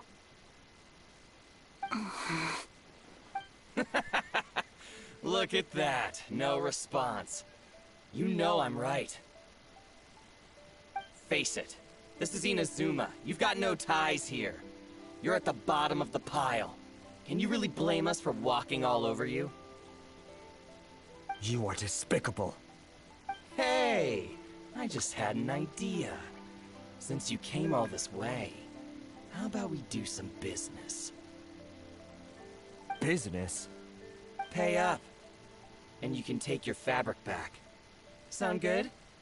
If you ask me, it beats walking out of here with black eyes and a broken nose. You're just a big bully! What choice do I have? Wait. Mr. Kurisu, please do not pay any money to this man. But... I trust you remember our agreement? If you keep your lips firmly sealed, I too shall uphold my end of the deal. Oh, yes, of course! Then please stand well back where it is safe. Now, it is time for me to honor my word!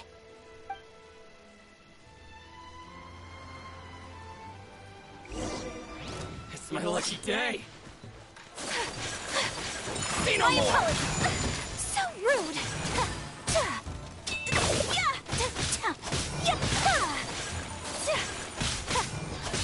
Take flight! There is no escape! How's this?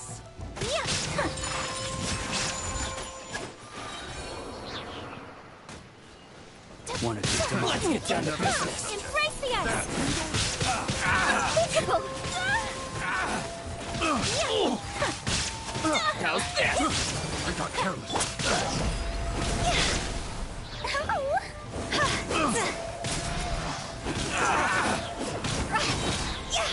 Time to go! Boom! Finally, No. Well, that's resolved then!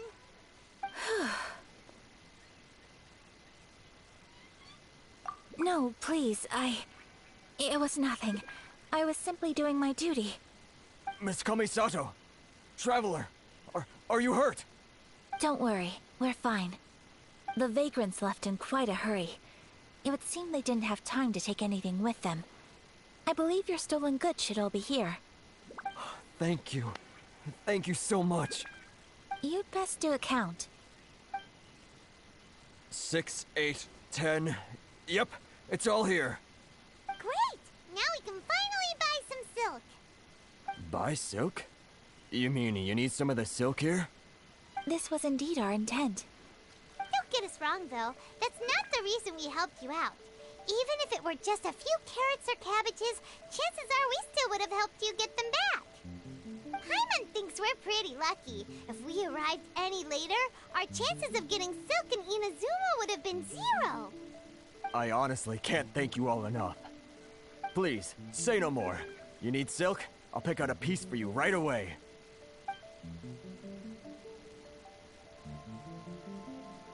Thank you, good sir. How much do I owe you? Oh, it's free of charge. I could never ask you to pay after everything you've done for me. No, that will never do. Things cost what they cost, and what they cost is what I shall pay. Merchants already have enough challenges to deal with, and as Paimon explained, my help was unconditional. Please, sell your wares to me at the price you would sell them to any other customer. There is nothing to feel distressed about, because nothing, I repeat, nothing happened here in these woods today, did it? Thank you. I don't think I could ever repay you. You have helped me greatly, and I will never forget it. I'm afraid we must part ways. I must get these goods back to the association. If you ever need anything at all, just come to the International Trade Association and ask for Kurisu. Very well. And thank you for the silk, Mr. Kurisu. See you then. Bye. Safe journey home. Don't go getting robbed again. Traveler, thank you for stepping in to help out. But how come those vagrants didn't seem to know who you were? They must move in completely different circles. Maybe they've never seen anyone from the Kamisato clan before. Perhaps. Either way, I'm glad they didn't recognize me. The fewer people who know what happened today, the better. It's not every day an important person like you helps out someone like Kurisu. It really shows what a great person you are. Oh, your praise is quite unwarranted. I merely did what anyone in my position would have done. I admit that it did feel strange for me to come to his aid. But this should have nothing to do with identity or social class. As far as I'm concerned, it was one individual helping another in need. I guess that deep down, I don't see how a society can be considered just when people encounter such obstacles in their livelihoods. Sorry, I'm getting off topic. Right. Let's head back to Ogura Textiles and Kimonos and give our hard-won silk to the shopkeeper. Okay.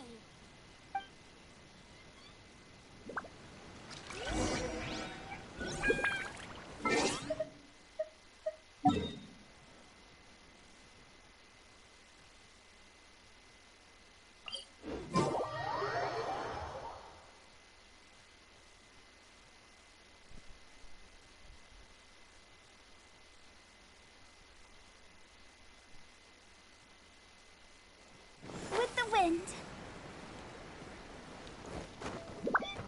Phew. Hup.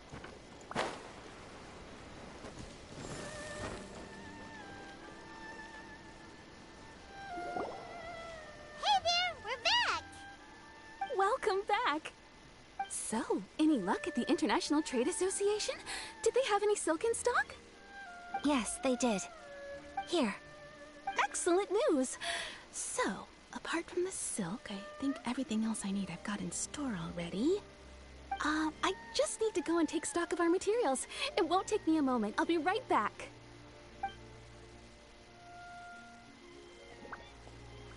They better all be there. I do hope nothing else is missing. Traveler, on the subject of garments, I've been meaning to acquire a new outfit for you, too. It's just, I wasn't sure how you'd feel about the idea of dressing in Inazuman attire. Oh, are you sure?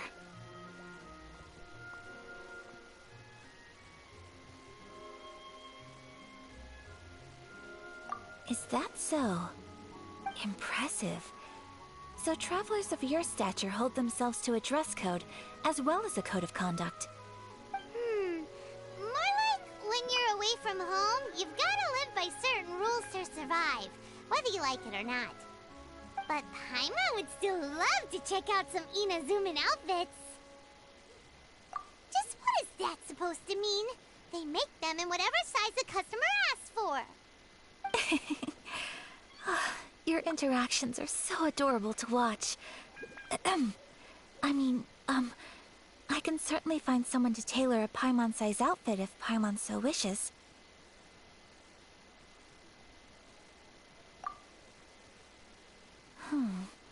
Well, if you're sure, as you wish. Something else I've been wondering is, how do people in other nations dress? They sure do. Each nation has its own unique style. Traditional, fancy schmancy, casual, all very different, but each style is suited to its region. The study of clothing is a profound discipline, and I still have much to learn. When clothing becomes part of the expression of one's personality, even an extension of one's body, that is quite a wonderful thing. So I am not against dressing up. Far from it. Paimon agrees. You couldn't have put it any better. Paimon, You're so adorable that you could wear anything and it would look lovely on you.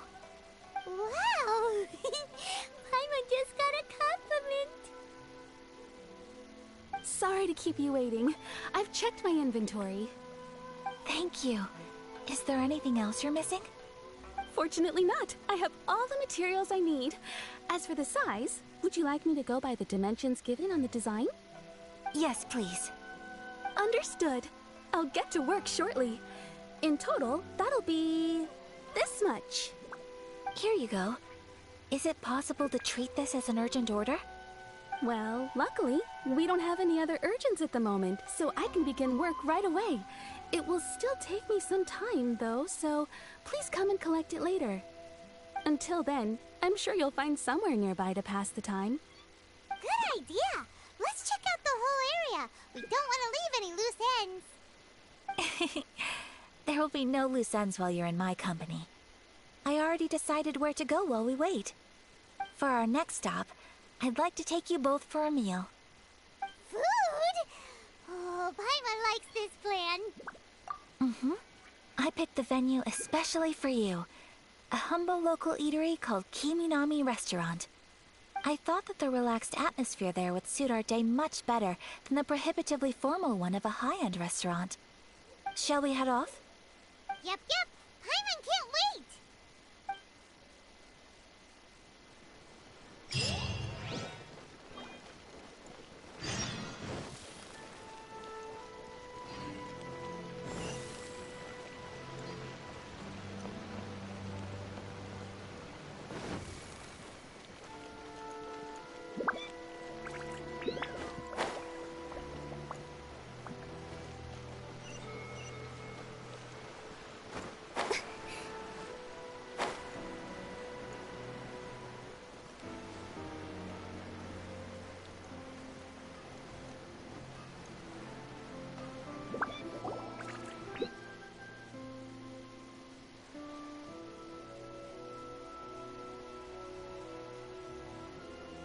Are we here?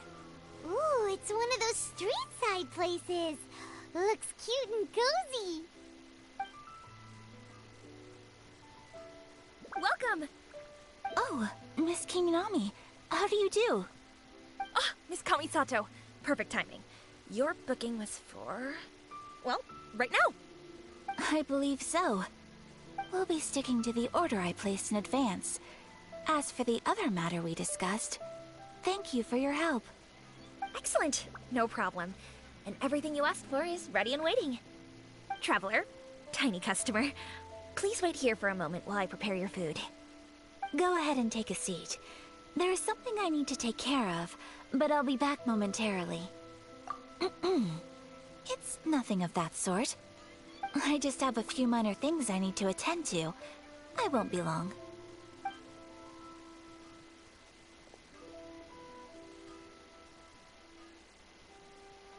She sure left in a hurry. Whatever it is, it must be pretty urgent. So, you two are Miss Kamisato's friends? Well, we serve all the classics. Sure, there are fancier looking places out there, but the food here speaks for itself. Hope you enjoy it. Over the years we've been in business, we've gotten to know the Kamisato clan quite well. Miss Kamisato and her brother are both fond of our food. They're always sending staff down here to order something and take it back to them. Her table booking surprised me, not least because it was a group reservation. This is the first time I've ever heard of Miss Kamisato going out for dinner with friends.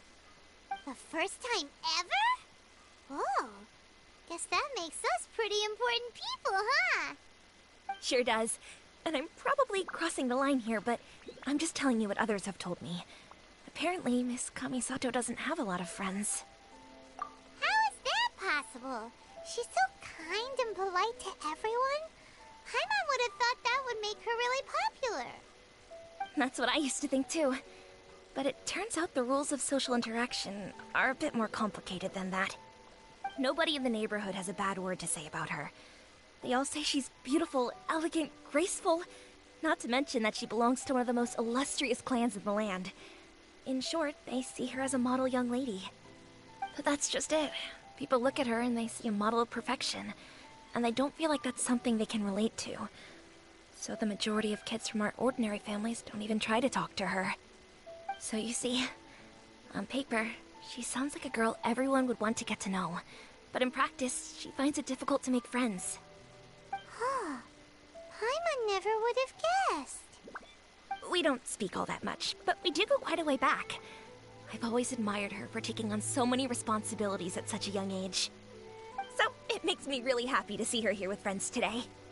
Anyway, relax, enjoy your meal, and please, talk to her as much as possible. I know she'll appreciate it. Consider it a favor for the whole neighborhood. Look after her for us. Huh? That sounded like Ayaka!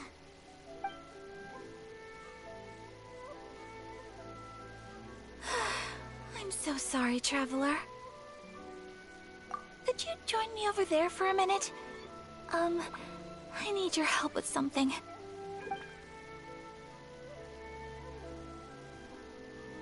I'm sorry. I didn't want to drag you away all of a sudden. I, just had a cooking catastrophe. Oh, so that loud noise we heard came from the cooking pot. As you can see, this house is right next to the restaurant. It's where the owner lives. Actually, this whole compound is the family's private property. I asked Miss Kiminami to prepare some ingredients and utensils for me so that I could cook a special dish here. Right! If there's something you want to eat, you could just order it from the menu. Actually, I wanted to cook something as a gift for Tsubaki. My mother mentioned in her notebook that Tsubaki enjoys food from all over the world. So I thought, if I'm going to meet Tsubaki, perhaps a dish from overseas would make a fitting gift. A dish from overseas? So anything from outside Inazuma counts, right? If so, then we've got lots of options, don't we?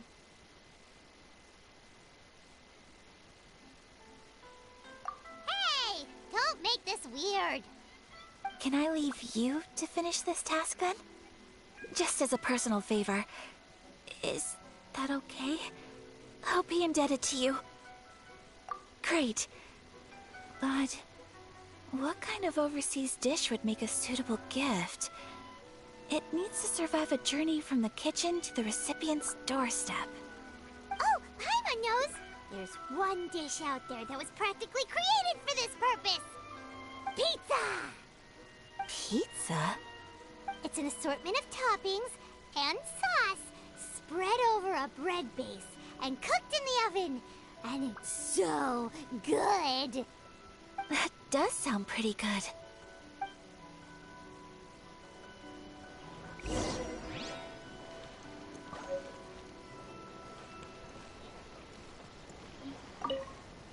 Is the pizza ready?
Please speak to President Sung.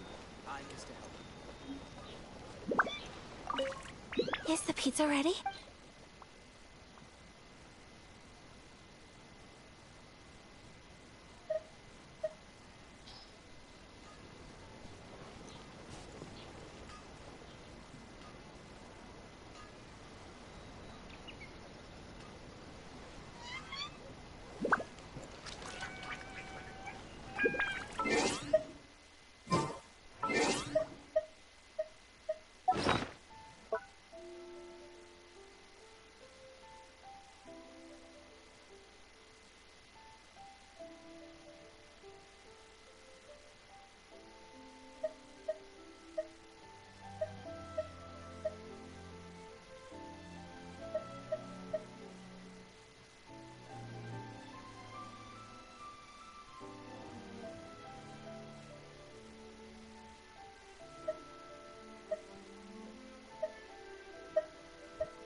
front.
Jackpot.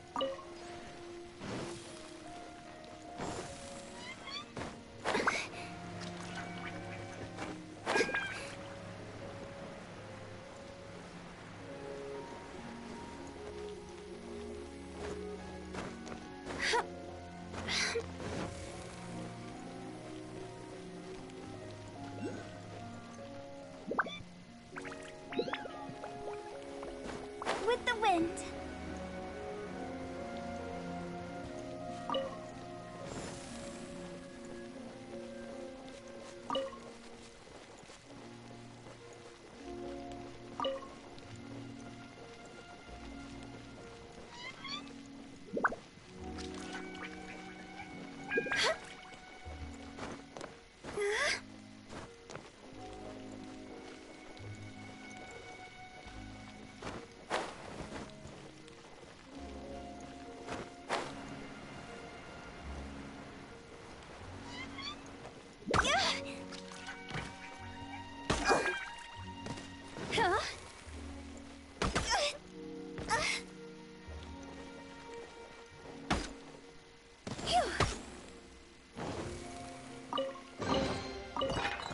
If we bury it, maybe it'll spring back to life.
Crush!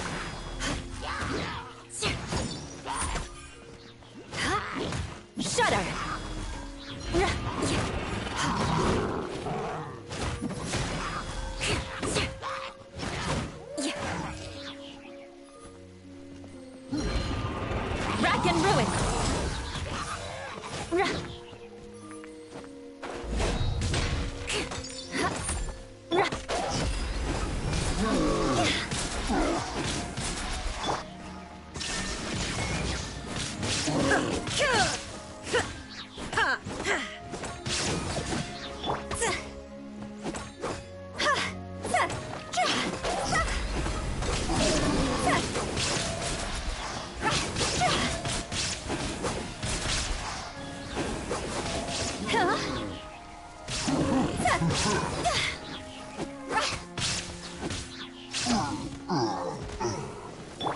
Beg for mercy. Crush.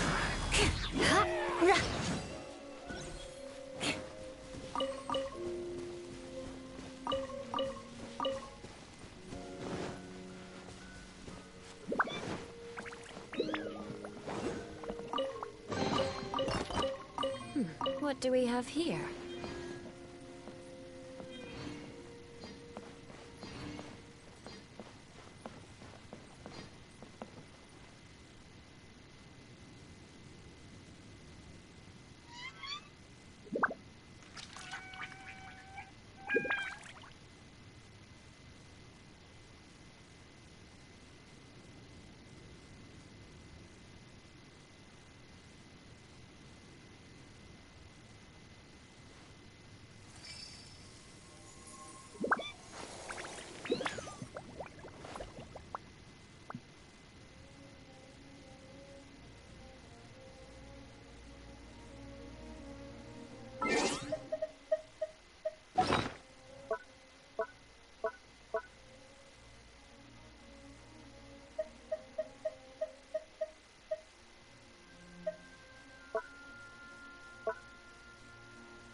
Time to scout.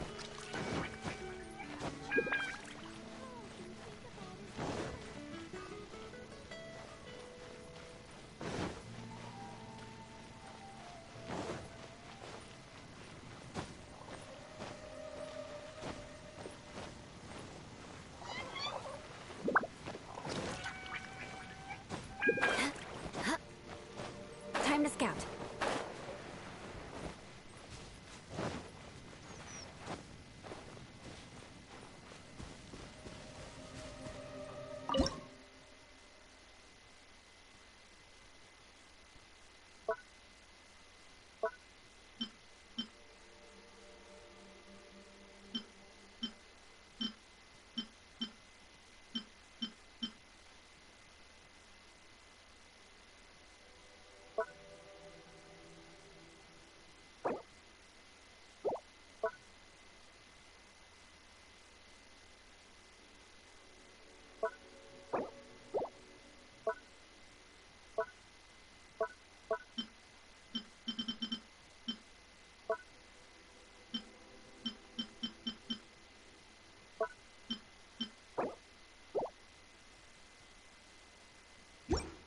Knights and aristocrats share the same cultural heritage, but the knights had enough sense to do away with all the superfluous detail.